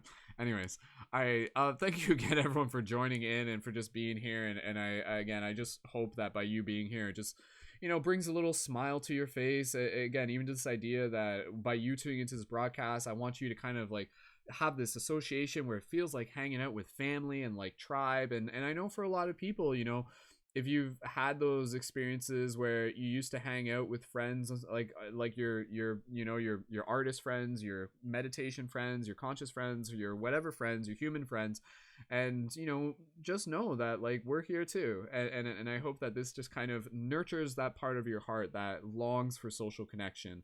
And that's an important thing to be able to acknowledge, is that we as humans, like, we literally need each other. Like, we need each other in the same way we need sunshine, and we need food, and we need sleep, and we need water, and all of those things.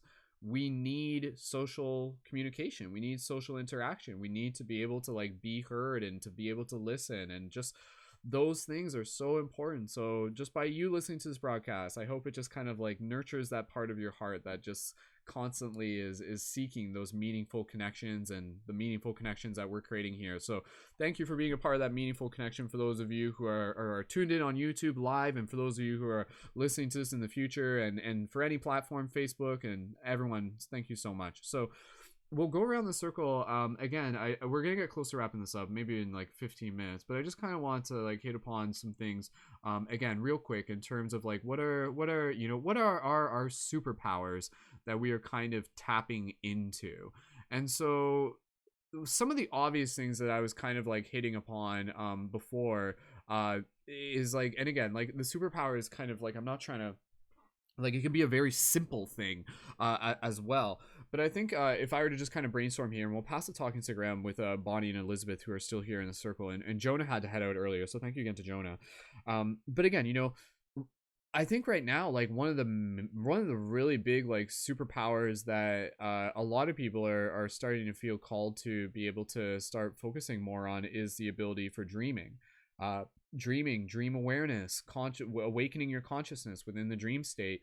So the fact is that we as humans, we have these abilities that are quite natural, but some of these abilities don't really become a part of our everyday experience until we begin awakening our consciousness.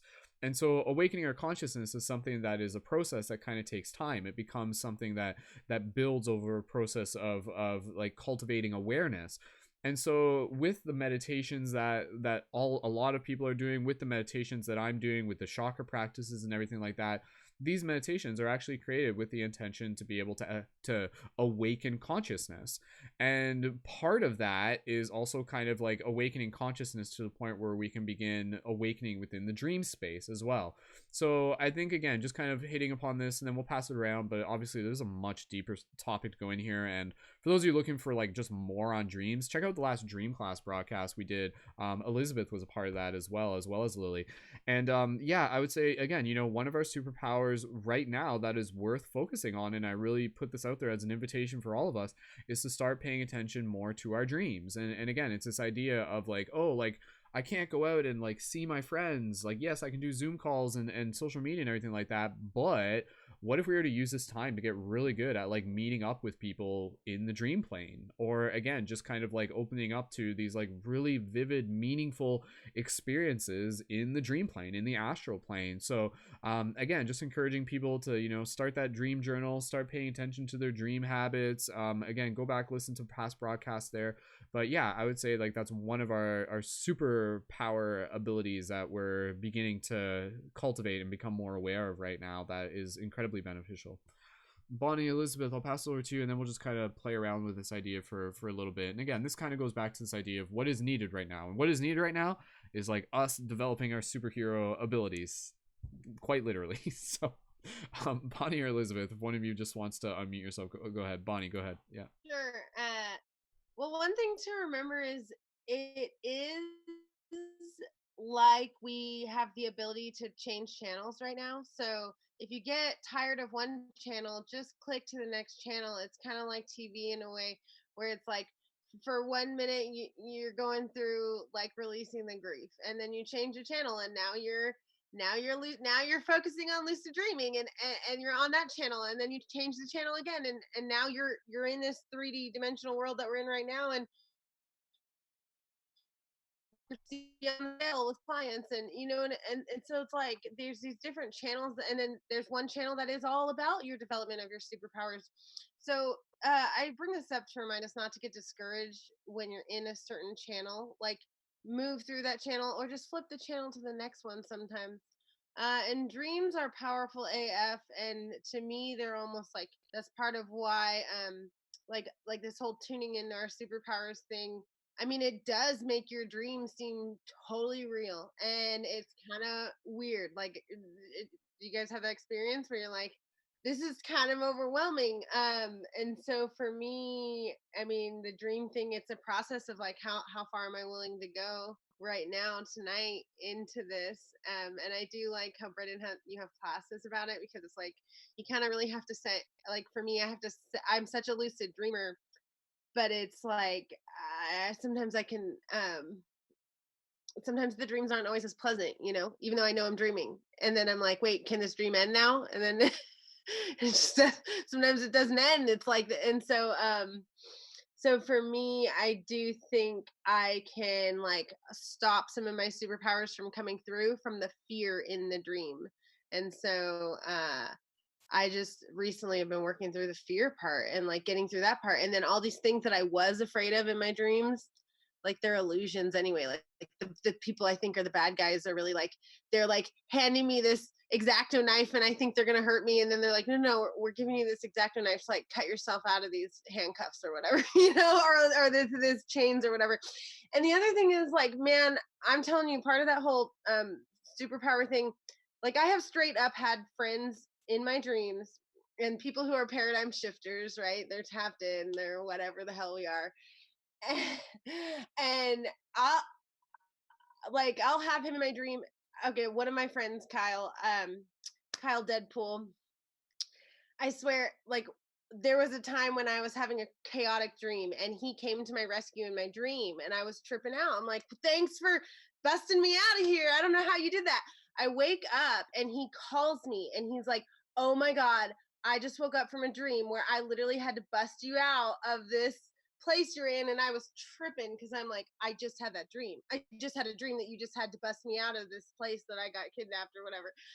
And like that's real, like that really happened on this three-dimensional plane. And there's other times when I'll have a dream about someone and I'll finally just ask them like, was I in your dream last night? And they'll be like, yeah, I just didn't want to say anything, So like start talking to your friends. I never would have figured that out if he didn't call me and go like, are you okay? And at that time I was going through like a breakup with a guy, so there was like things on this plane that were coming into the dream realm, and then he was like helping me with it in the dream realm, and I'm telling you, we are connected. That's what I have to say about that. If you have any other questions, awesome. let me know. But talk to your friends about the dreams, because we are totally like mixing here. You know what I mean? It's again, like I think there's always like kind of like multiple stories kind of happening here, and yes, one of them is in this dimension, but like the other part is like what we are doing within the dream space and how we're continuing to awaken within the dream space as well. So again, we're just going to scratch the surface there, because again, that's like a whole like 10-hour long conversation of just getting into dreams. We'll save it more for next dream broadcast as well, but we can still kind of just like dabble in with it as well, because I know we could all talk about it some more. I'll just say a couple things here and then we'll pass over to Elizabeth.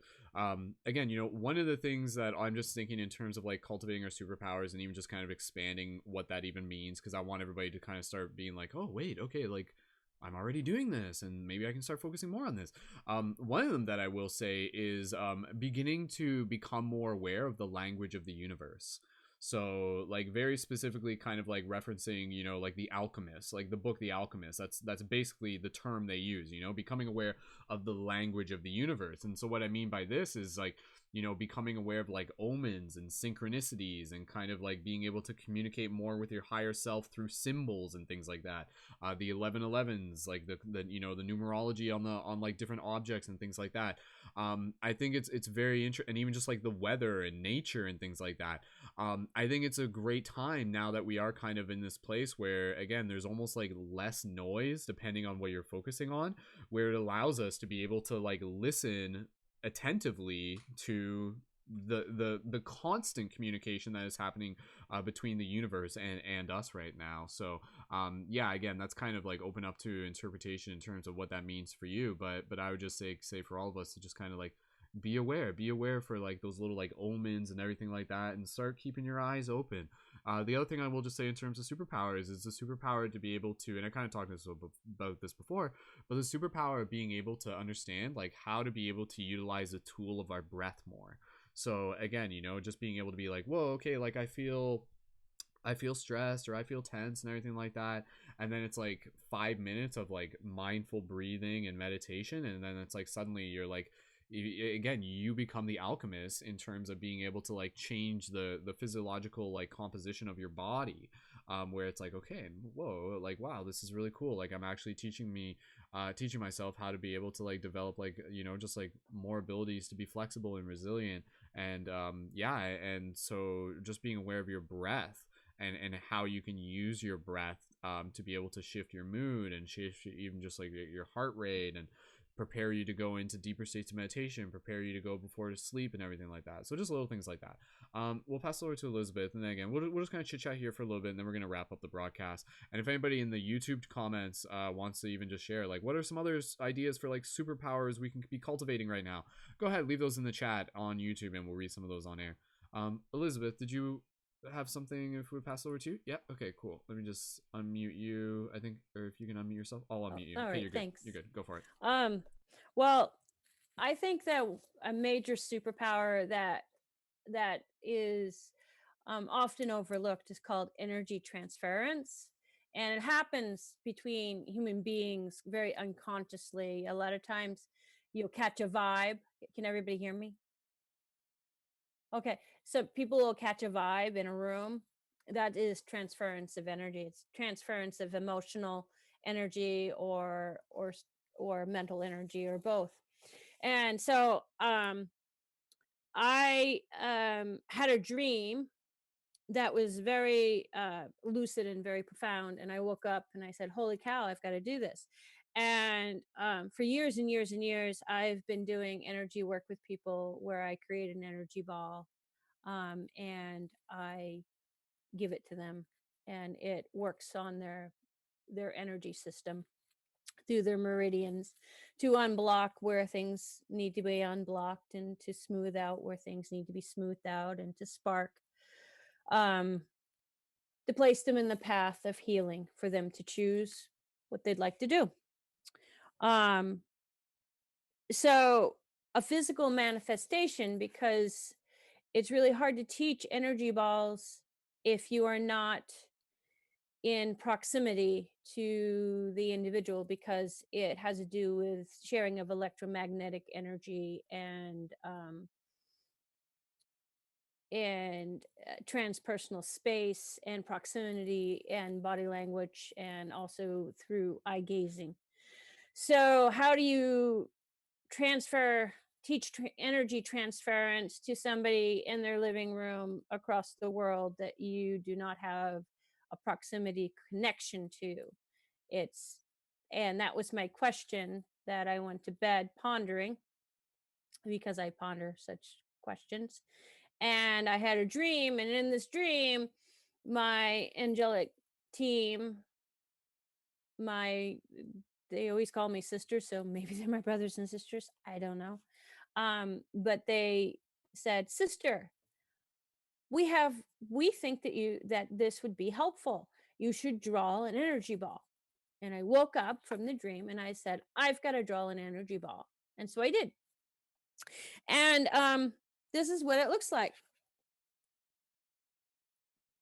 And I've been trying to get people to play toss the ball, where you take every color of the chakra: red, orange, yellow, green, blue, violet, um, gold, and white, and you draw an energy ball using every color of the chakra.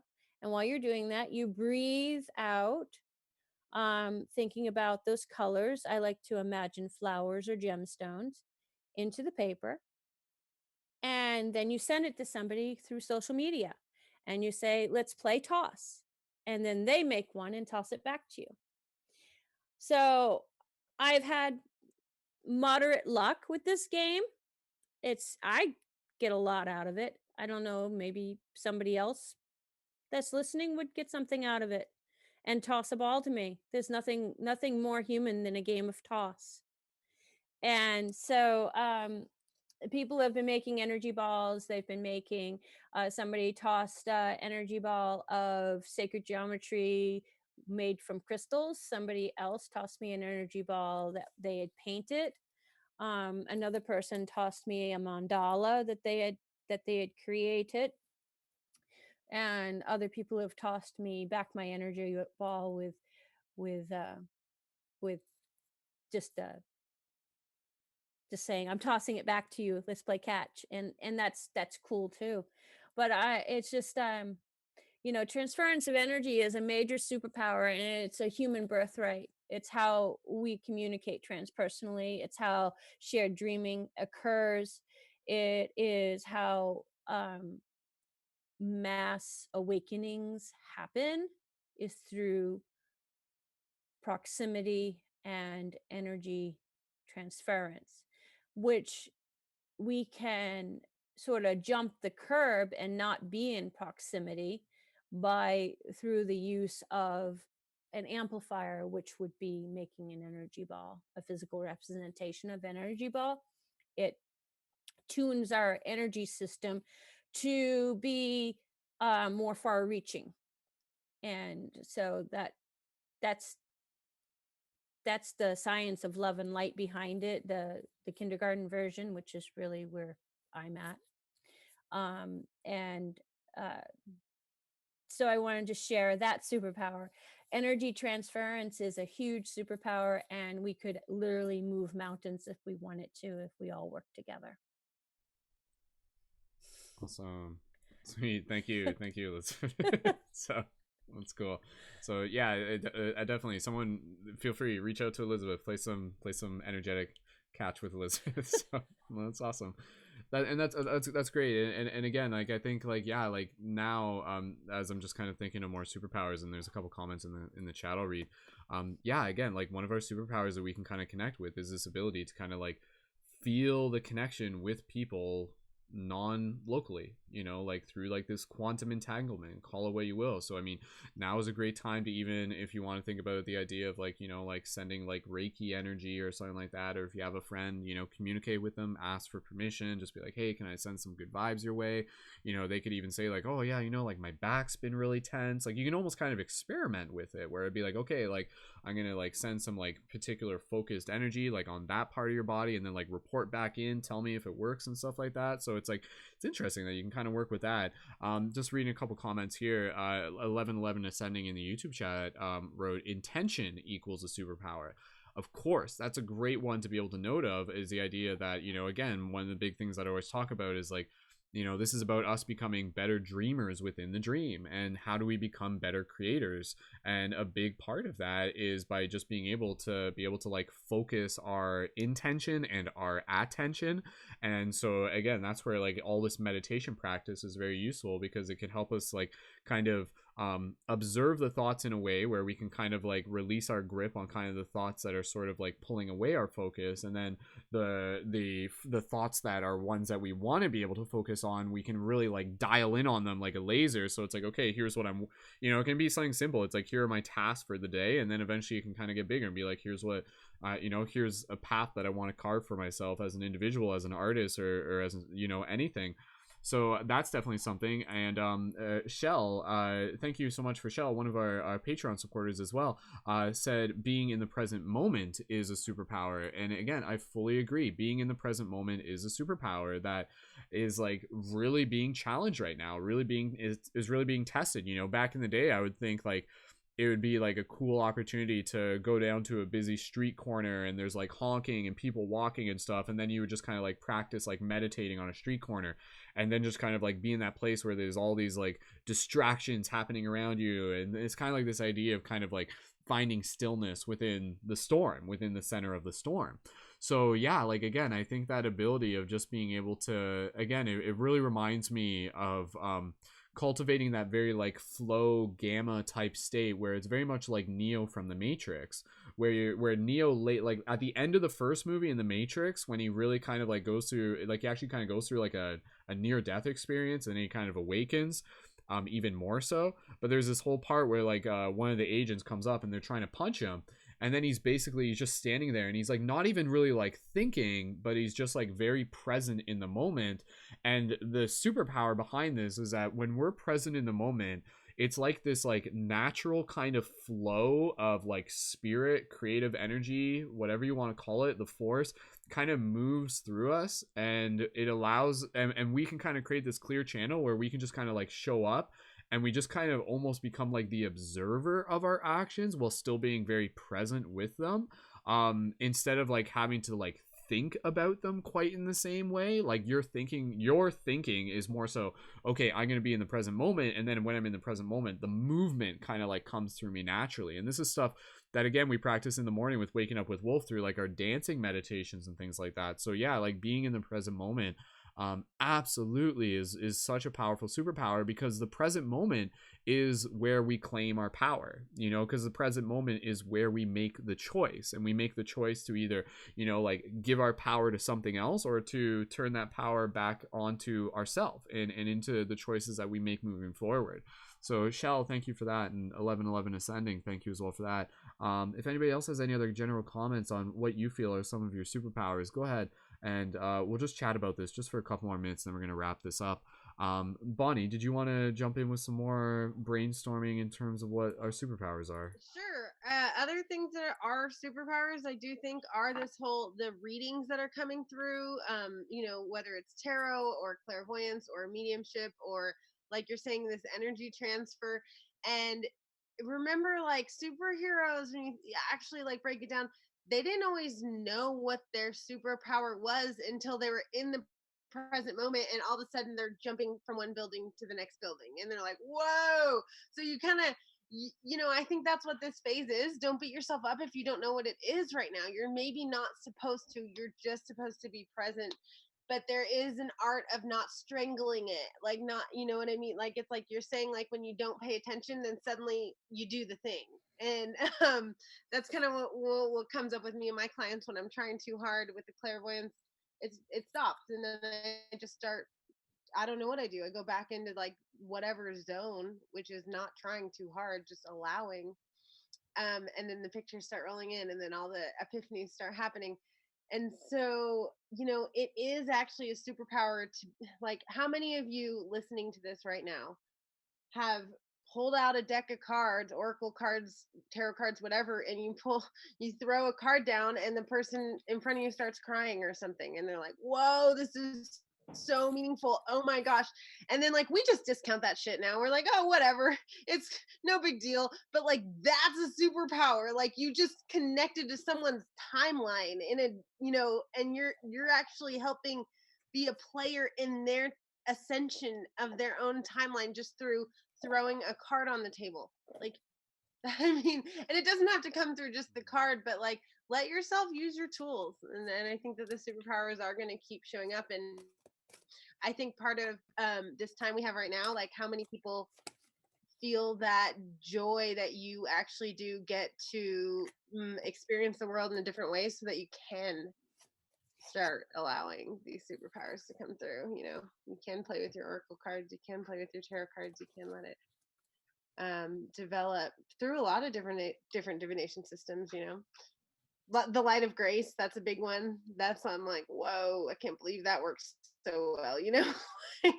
And the visualizations and the meditations. And I think as we string these together, I mean, how many of you here have experienced even a moment of magic like that?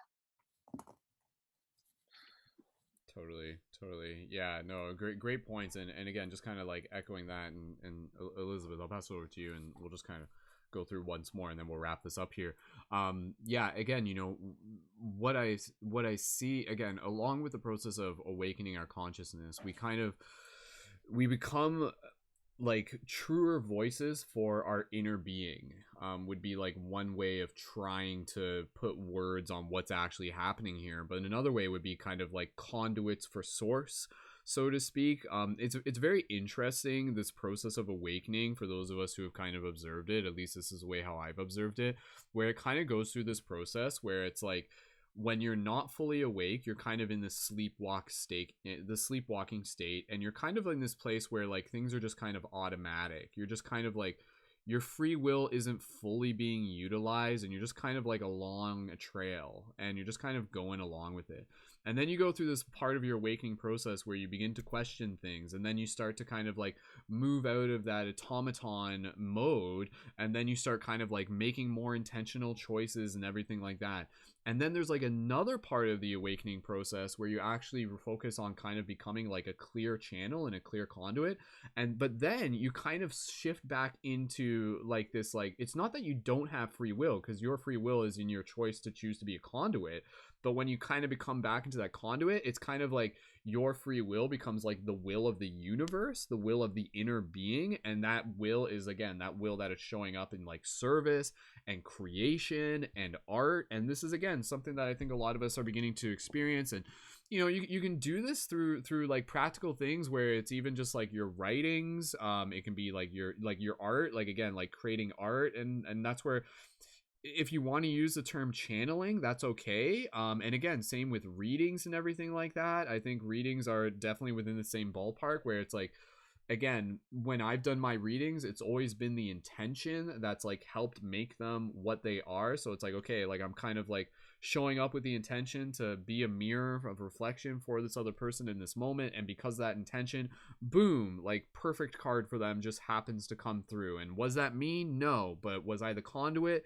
Yes. So again, it's kind of, as we continue to move forward, again, it's kind of moving, again, this is kind of the process that, going back to the question, what is needed right now for a lot of us right now, one of the best things that we can do is to begin to know not just who we are, but who we are not.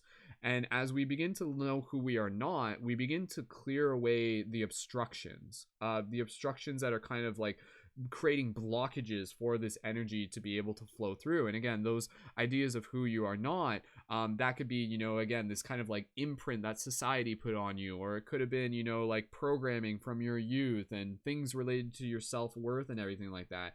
And once you kind of like begin to shift out of that, and you're just like, yo, like I'm like a freaking like badass child of the universe who's like here as an infinite fractal of source consciousness, here to be able to create, then you can really start showing up in this place where it's like, again, you're just kind of, you being in the present moment allows you to kind of like bring forth what is needed.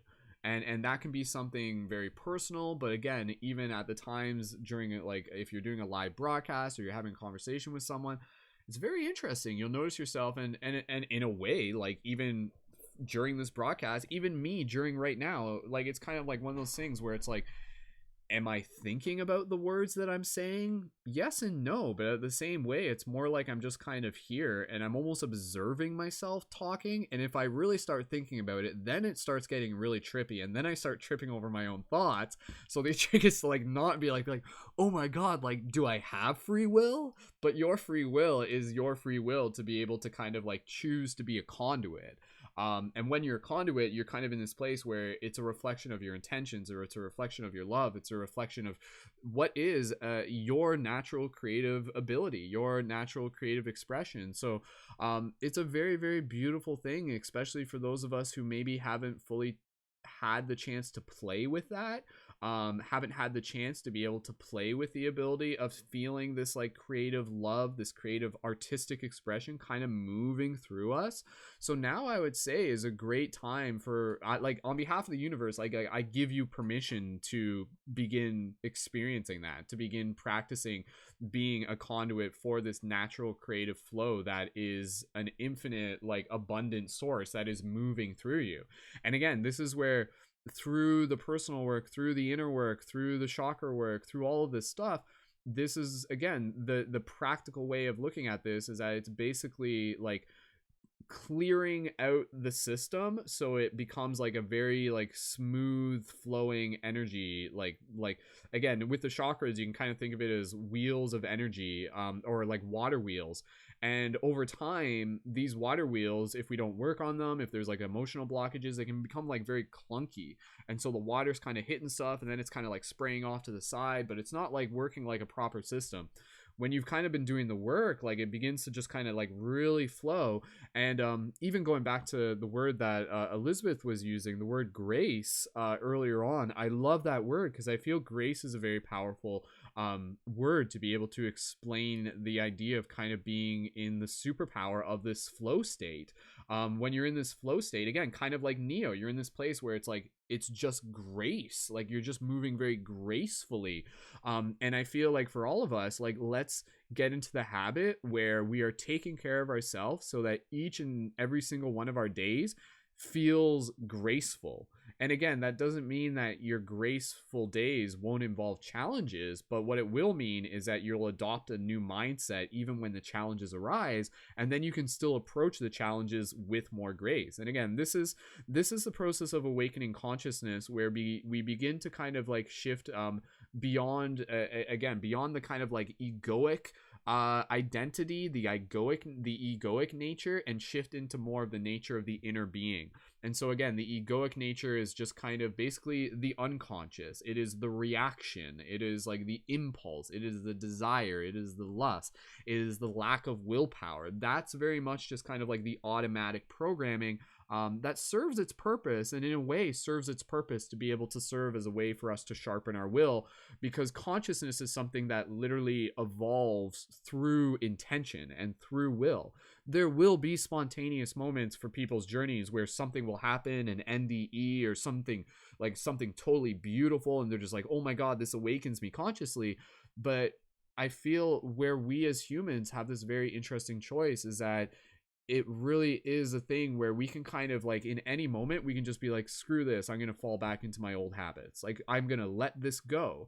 So the choice is in kind of like choosing to use our willpower to shift into that higher into that awakened consciousness. And that awakened consciousness has its own rewards. It is challenging to get there, but it gets to the point where it kind of like, things become more streamlined, things become more fluid, things become just more graceful. And that is the thing where, again, I think as we move into this idea of like the new earth, what would happen if, like, you know, more and more people are kind of moving into society where like they're moving from the heart center, from the heart intelligence, they're creating art, they're being in that place, they're still enacting their free will, they're falling in love with themselves, they're falling in love with this community and the world and the future and everything like that. So again, you know, one of the superpowers, I'll just bring it back to, and then again we'll just go around one more time and wrap this up. The superpower that I think is really important, that ties back in with everything that I'm saying, and if this resonates with people, you know, drop some 1111s in the chat. I love getting your feedback. Is the idea of kind of like being in the present moment while understanding that we exist beyond it, while understanding that we exist beyond it. And when we exist beyond it, when we understand that we exist beyond it, it's this idea of kind of knowing that there's like these paths that are there for us to begin with, that are kind of like there for our growth, that are there for our flow type thing. So again, it kind of goes back into this trust, into this like this understanding. And I want all of us to just kind of know that, like, yes, in a month from now, or even in a week from now, but just kind of giving ourselves a little bit of a trajectory, like there is a version of us that is like more refined, like more kind of like crystallized, more actualized, more just kind of like clear and concise and creative and inspired. Like, that exists. So know that that exists, and then that knowing will kind of like allow you to kind of like, almost like, again, I imagine it as this idea of we're kind of like pulling this like golden rope where it's kind of like leading us into the future. It's kind of like moving us along this path. And as we kind of continue to do the work, that path will just become a natural state. It will become a natural part of our being. And so now that we're in this point where a lot of us, we don't have the extra distractions of, you know, having to go to that 9-to-5 job and now is a great time for us to just really practice like being in that place where we can experience what it's like to cultivate grace and to experience that flow and to experience that awareness. So yeah, that would be just what I just wanted to share there. It's kind of like being aware of that multidimensional dimension that we exist beyond the future, and absolutely there's a future where each of us is just continuing to grow into what I refer to as our golden self. or the golden elf would be the other way I put it. I love how the word self has the word elf in it. I don't know, somehow we miss that, but again, just that idea that that golden self, you know, call it your that can also be thought of as your dharma. It's kind of like this path that's kind of like leading you towards who you're here to be. And so who you're here to be is not just your impulses, is not just your reaction nature. Who you're here to be is the you who becomes aware of that, but then chooses not to be that, but rather to learn from it, and then to move into this place of like higher will, and to enact the will of like the inner being, which is like, you know, the consciousness, the source, the infinite love that is within all of us, and that acts out of, you know, inspiration and benevolence while still being very human along the way. So amongst all this doesn't mean that you are expected to be perfect, but it's just an opportunity for us to see things a little bit differently, to be gentle with ourselves while still, you know, using the inspiration of the team to kind of propel us into new realms of growth and expansion, and again, the awakening of consciousness. This is a very powerful time that we are in, and I will just say one thing here, and I'll pass it over to Elizabeth, and Elizabeth might even resonate with this. Who here knows that song, Age of Aquarius? This is the dawning of the age of... Everyone knows that song, right? That song, if you actually listen to the lyrics, it basically says like, when the moon is in the 7th house and Jupiter aligns with Mars, or something like that, right? That I think that's right. That just happened. Like literally, like those conjunctions just happened in March. Like Jupiter, like the 7th house was like the pink moon, and the Jupiter and Mars thing, that conjunction just happened. So it's like, and then it's like, that will be the dawning of the age of Aquarius, where love will steer the stars. And like, even as I'm saying that, I'm getting like huge tingles up my spine right now, because it's just like, oh god, the prophecy is unfolding as we speak type thing. So it's like, it's kind of, again, going back to this idea that even though what is happening right now may feel crazy and chaotic, it is not outside of what was already meant to happen, so to speak. And that doesn't mean there's, you know, any like, it sucks that people are suffering, it sucks that there's bad things that are happening. That's always the yin and the yang. But in this time, it is moving us into this great stage of our awakening, and then from there, that will move us into another stage of our awakening, because again, as we've kind of talked about, awakening always happens in stages. So for those of us who have been doing the personal work and the inner work, we've really kind of like helped anchor in those vibrations, and now there's going to be a bunch of other people, there's going to be a whole new wave of people that are going to start having those spiritual awakenings, who are going to start getting inquisitive, you're going to start doing their meditation, you're going to start finding TikTok videos of people talking about stuff, or any of the other social media things that we as a team are creating, and we will be like able to just kind of like anchor in the energy for them to be able to be like, okay, like, wow, like there is like something here, there's something for me to experience, and there's instructions and guidance, and then for them to kind of become, and then they usher in another person, and the ripple effect continues. So again, what we're doing here is nothing that is new. It's continuing what we already started, and what we started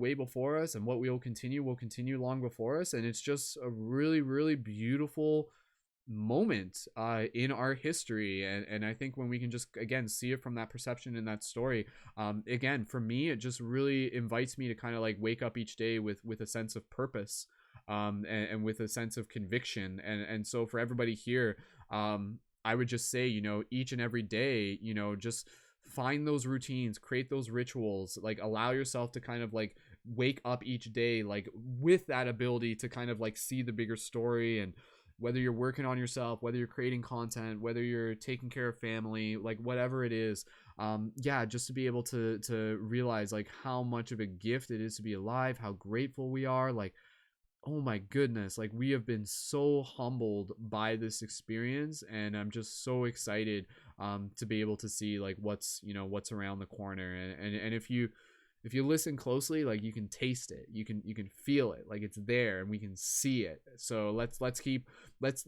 anchoring into that. And again, this is where you could get into that whole idea of there being kind of like multiple timelines, And that's where, again, it's like, oh, like if you're kind of like focusing on one, you might go that way or you might go this way, without even having to think so much of it that way. Just just bring yourself back to your heart and just kind of trust in the process and stay connected with people that are kind of like sharing that same mindset, and we're here to support each other as a team. So thank you again, everyone. I'll just kind of wrap it up there, but deeply from the depths of my heart, thank you, each and every single one of you, for being here as as fellow soul within this journey. So thank you. The light guardian within me sees a light guardian within you. So Elizabeth, I'll pass it over to you, fellow Age of Aquarian. You know what I'm talking about. So Yes, I do. The one of the ways in which earlier light workers and light beings served humankind was to seed our subconscious through media. So that's why we have songs like The Age of Aquarius. That's why we have movies like The Fifth Element. It's why Star Wars and Star Trek, they all exist because they seeded a specific message into our subconscious to assist the collective in accepting an expansion of awareness. So that subconscious seeding, is taking hold and growing because they're seeds that are meant to bear fruit. So can you hear me? Okay. All right. And so that's my take on the Age of Aquarius. That's why it was so prophetic of a song. It's because it was prophetic, but we just didn't know it. It was given, it was not safe for it to be said it was prophecy. It would have never made it to the radio if anybody had said, oh, I've got a prophecy. They would have been like, yeah, okay, yeah, we'll lock you up and send your song to the junk heap. So it's really important to understand that in the past, prophecy was out, and it couldn't be billed as being prophetic. It's just billed as being a really cool song, and those that could see and hear knew. So that's my take on that. For I felt very guided to draw a card for tarot. I used the Good Tarot by Colette Baron Reed. That's the tarot I'm currently working from. do you guys have the same deck? Is this did something just happen? Of my 77 Oracle decks, tarot decks, this is the one I have in front of me right now. This is my favorite deck right now. It's a sign from the universe. So there you go, team. Synchronicity live on air. I wonder if you drew the same card. Oh God, that would be very interesting. The universe might implode if that were to be the case. I haven't pulled the card yet. I can't. Glitch in the matrix. Okay. Yeah. Oh God, we're in a simulation. Are we ready? I'm gonna show this. I'm gonna show. Do you want me to wait for you to draw a card, or okay? Go. All right. Elizabeth. I drew Ace of Water. Nice. Ace of Water has to do with unconditional love and grace, the loving gratitude, the love that is given to us through spirit, listening to the inner spirit, everything that we are talking about right now. Ace of Water. So I just thought I'd put it out there that we talked about grace today. We have talked this evening. We've talked about grace. We've talked about love. We have talked about loving gratitude. All of these things have to do with Ace of Water.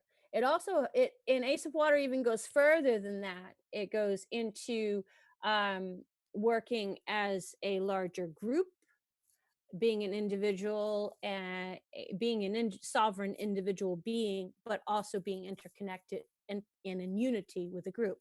Up until recently, whenever I wrote about unity, I've been writing about human emancipation and unity for close to 20 years. And 20 years ago, people really thought I was crazy. So the unity I used to term it, for so people would actually read my stuff. I termed it as mutual cooperation. Mutual cooperation was a non-threatening way of speaking about unity, because the Team Dark had seeded the subconscious of humanity to think that unity meant giving up your personal sovereignty, which is not the case. The more you unify, the more you have personal sovereignty. Because love is a unifying principle that requires immense diversity in order to work. If you look at nature, nature is not a monoculture. Nature is full of diversity. And if you have a living forest is over 5,650 acres. You have to have at least 5,650 acres. I don't know what it is in hectares. I'm sorry, you'll have to look it up. In order to have enough diversity, so the forest is a living forest, it maintains itself. And that's why unity requires personal sovereignty, because without diversity, there is no unity. There is a stagnant system that actually consumes itself when you don't have enough diversity.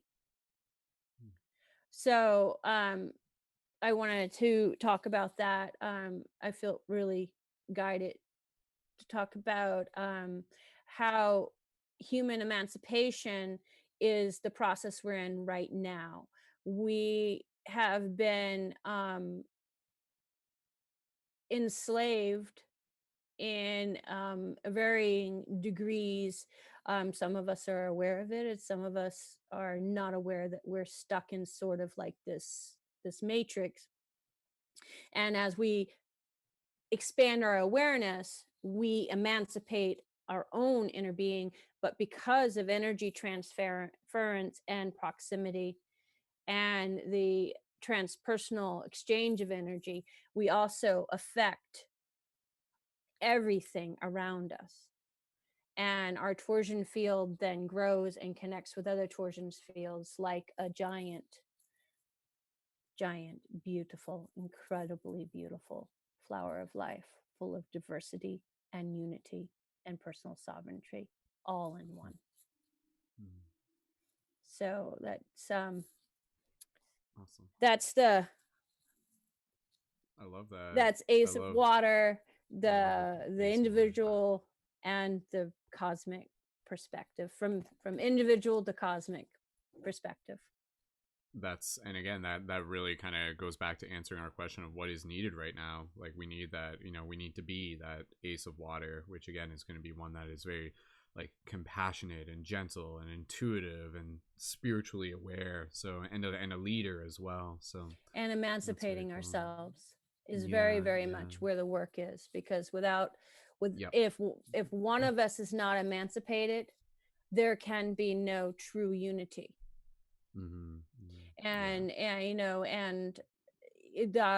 one of the hard truths that we must face as light workers is loving more and expecting miracles. True love, you have to look at the shadow. It's not all positive affirmations and singing kumbaya and all of that. There's a great ugly truth that we all have to face. And there is slavery around us. There's physical slavery, there's mental slavery, there's wage slavery, there's sex slavery. It exists all around us. And when we see it, we have to call it what it is and not look away. And do our best to emancipate those around us. I just have one more thing to say that has to do with the real world, and then I'll stop talking. In my state of New Hampshire, I live in the US, I live in New Hampshire.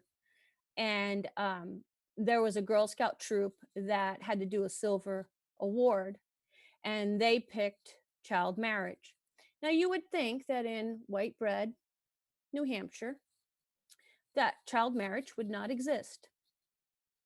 It does. 2,000 girls under the age of 13 over the last 10 years were married off because they were raped or they were somehow not good enough as far as the patriarchy was concerned. And a judge signed off on this. So the Girl Scout troop said that's not right.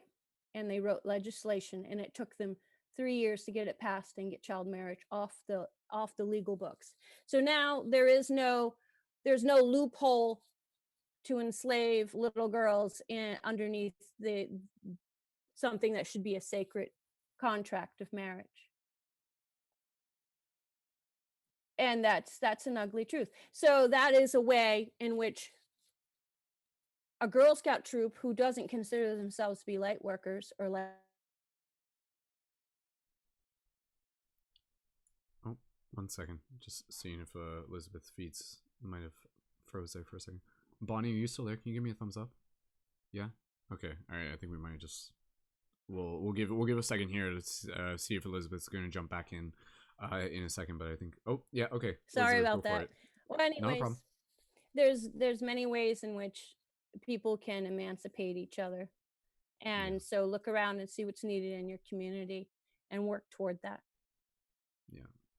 Well, thank you, Elizabeth, for sharing. And again, even just using the word emancipation, I think is a very strong word, and a word that we don't really hear too often. But again, just a word that again is just kind of like really calling us into a place of power, really just calling us to be able to like be aware of like others as much as we are aware of ourselves. So again, for all of us, like, you are here to emancipate yourself, and in emancipating yourself, you are emancipating the collective. By claiming your power, you give yourself the ability to be able to show up to assist others where needed. So thank you again, Elizabeth. And sure.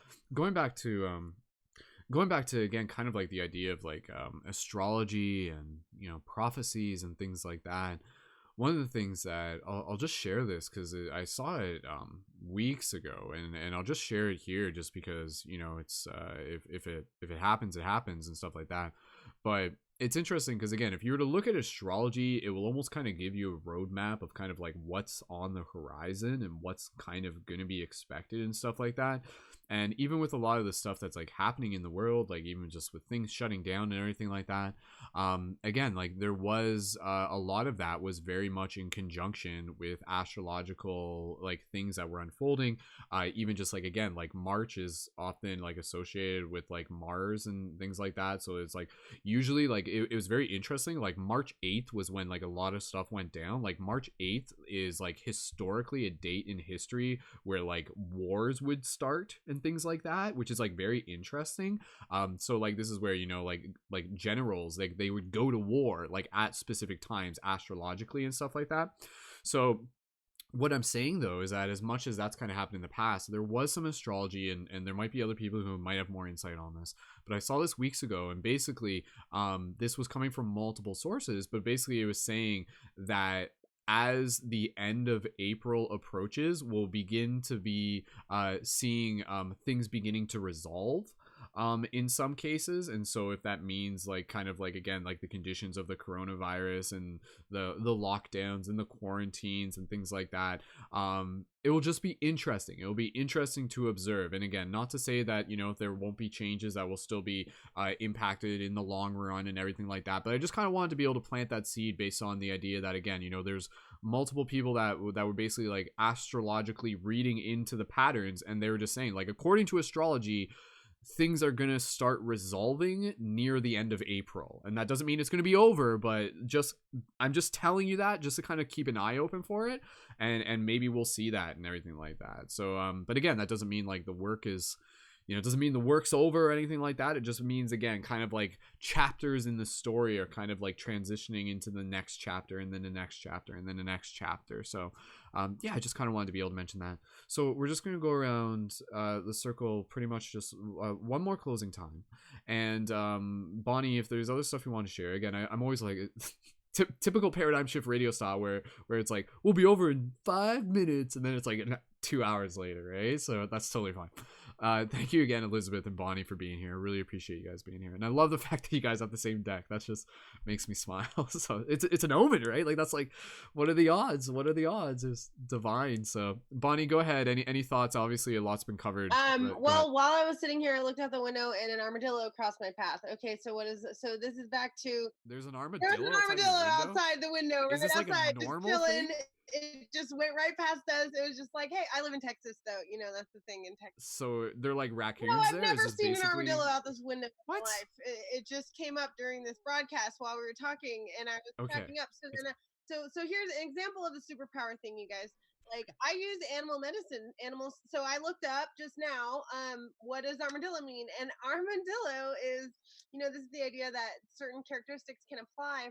And it is boundaries. And so we're talking about this superpower stuff. And I realized, when we're manifesting something, there are laws to how to do this. And one thing is to get into your subconscious. How do you do that?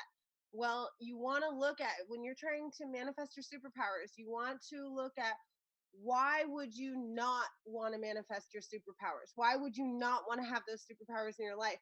How are you protecting yourself by not having them? And I know for me, when I turned on these superpowers, I turned on this gift to be able to tap into people's timelines and help them immediately upgrade their entire hologram in less than an hour, things that could have taken them lifetimes before. Like, they've got past lives on this crap. I turned that superpower on. I couldn't go out in public because I didn't have the boundaries around how. So I was like giving this superpower out to people. I was exhausted. My boundaries were shot. I started saying I hated people just because I didn't have the boundaries yet, but the superpowers are there. So I want to bring this up because if you're someone who's trying to look into your superpowers, you want to look at why would I not want the superpowers? How is it protecting me to not have them? And then for me, like, it's boundaries. So I would look at, what boundaries can I start putting in place so that I can have those superpowers. So for me, it was, okay, well, I'm going to have these specific sessions with clients, and when I have those sessions, that's when I'm going to turn this on. I'm not just going to go to the movies with my friends and be freaking giving them information from their timeline. And I'm gonna put parameters on this so that it makes sense, and so that I'm not getting drained and I have my boundaries. But that's just an example. So really remember, the other thing is, you guys, like, ask questions to yourself. Don't demand the things. Just ask yourself, what am I protecting myself from? And write that list out, and then look at, what is the end result. So after you've written that list out of why you would not want the superpowers, look at then ask yourself, what's the end result feeling of the person who's developed all of these superpowers and has the boundaries in place and has the stuff in place, and ask yourself, what does their life look like? And freaking journal it out if you really want to ground this stuff and not just have it be up heady, kind of like, because that's part of our job, is it's moving through us and it's getting around. That's part of our legacy. That's part of what you're doing with these superpowers, is you're anchoring them here onto the earth. So we're doing our job, So there's some things to journal on for you. And then last, I'll take a breath. Okay. Does that help? Do we have any other questions about that? I pulled some cards for us too, and the greatest, Brendon, I always think of you as this. This is the first card that fell out of the deck. The Hierophant. Yes. I love that card. You are the Hierophant, huh? It's my favorite card. You've got that medicine going on. And I read from the book on this, and it is talking about having a daily practice and doing that daily practice, and that's really going to bring out these superpowers too, and that's going to help you, learning the boundaries between the superpowers, etc., etc. So the Hierophant, and then we got, I asked, okay, but what else do we need to know about the Hierophant? And we got the King of Earth. Now, Earth is material gain.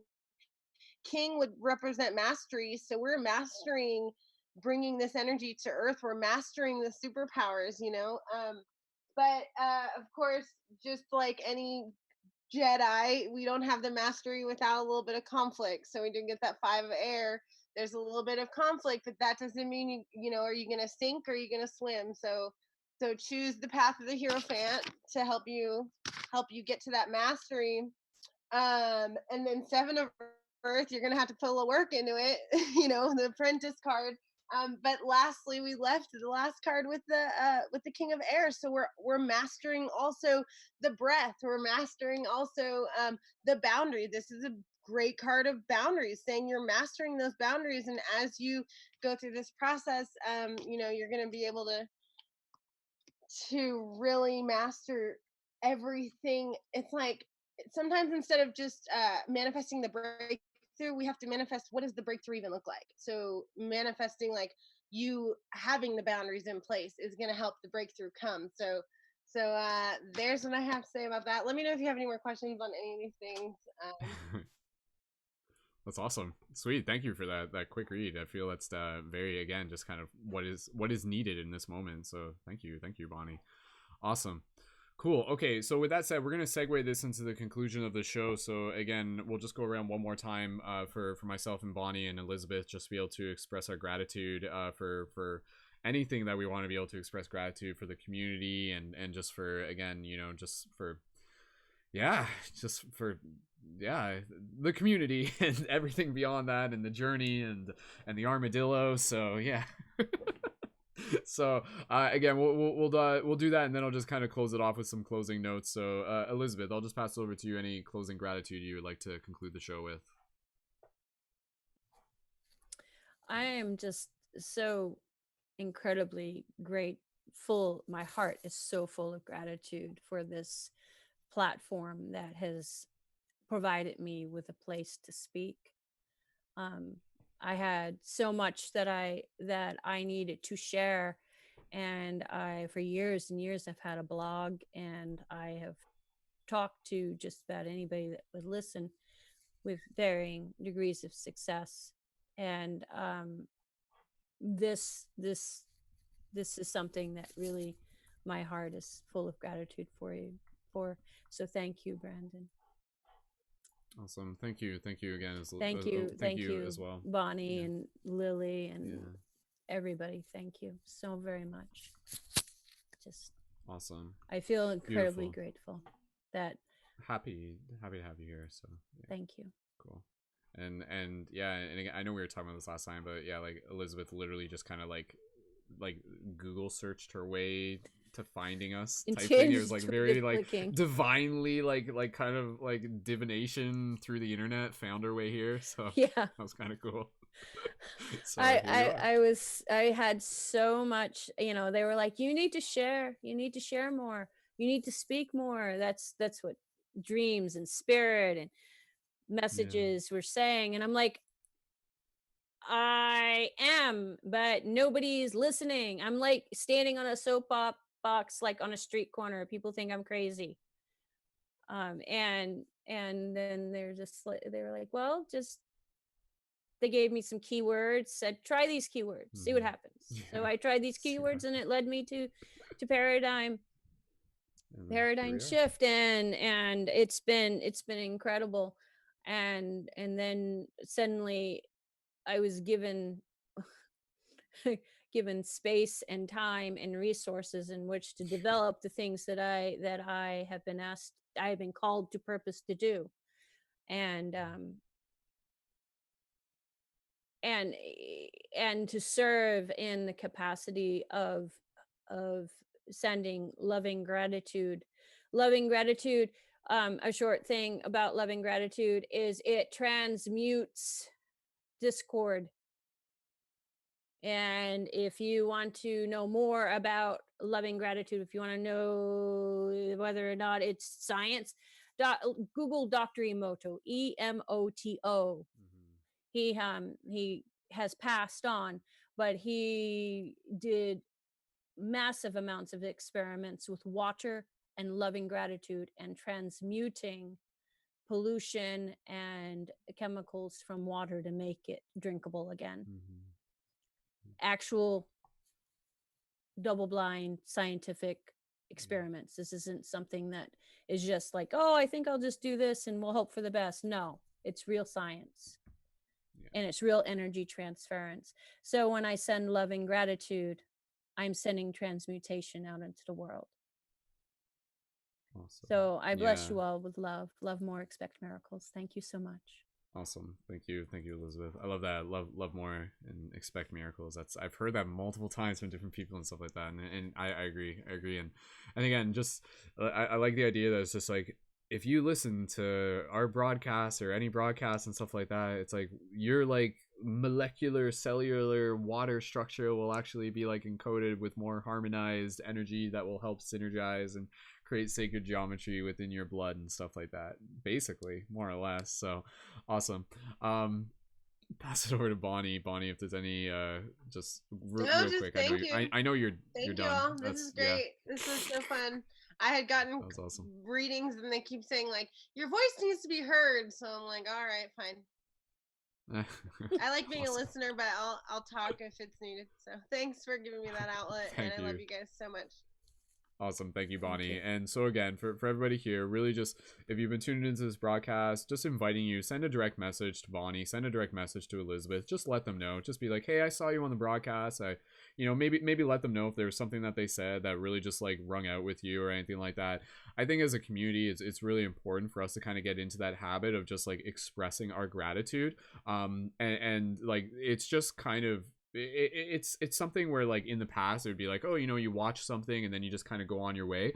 Let's make a habit as a community where if we see something and if it provides value for us, let's like go out of our way just to be able to send that little message and just be like, hey, like really, like I thank you.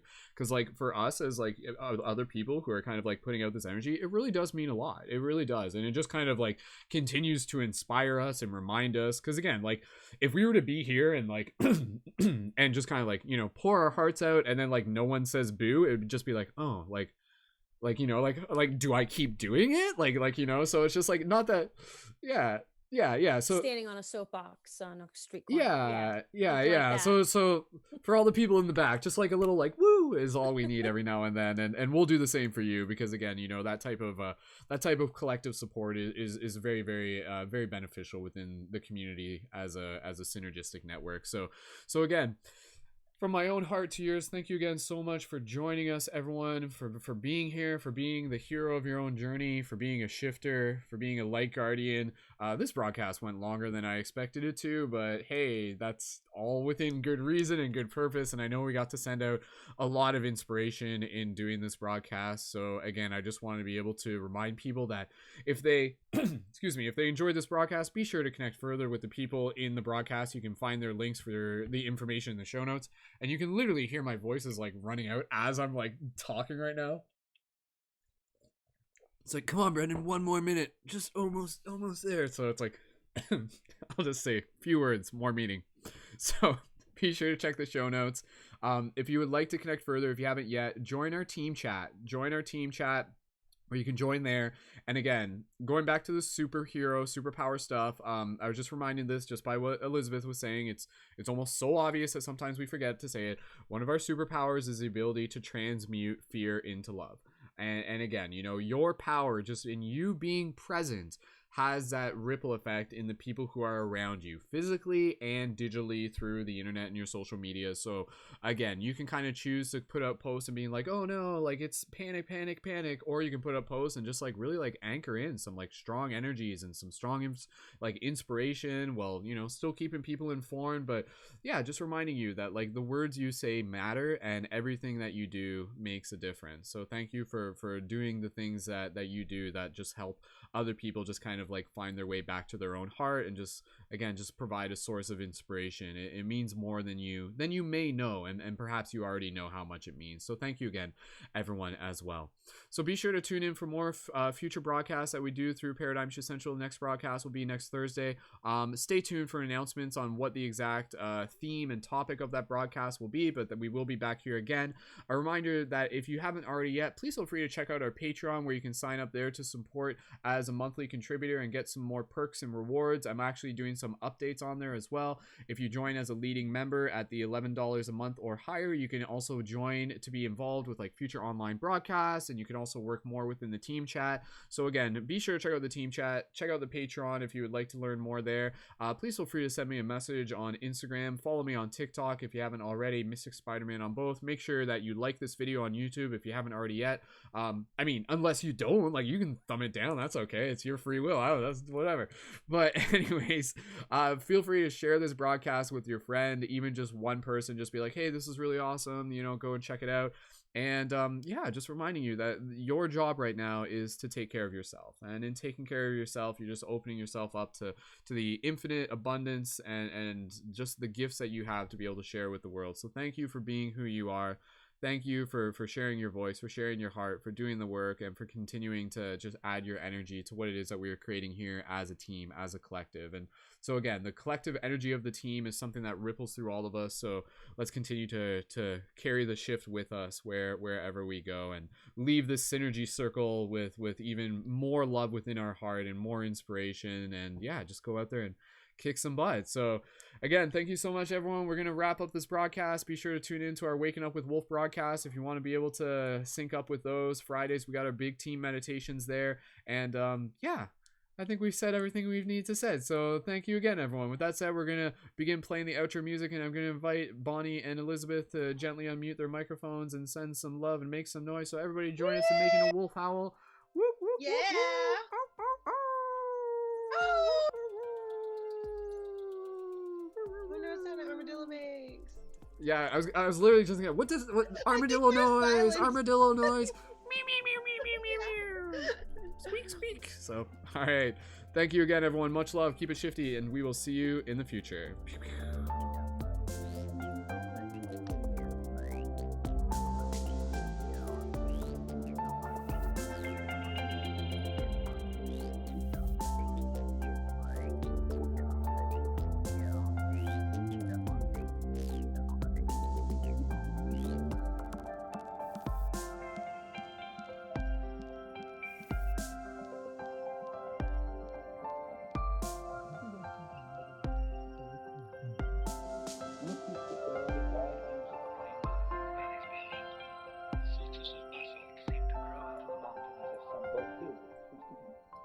Special thank you to Danny Leonardo, whose music is featured at the beginning and end of this broadcast. Be sure to check out more of Danny's info in the YouTube links below. Thank you, Danny.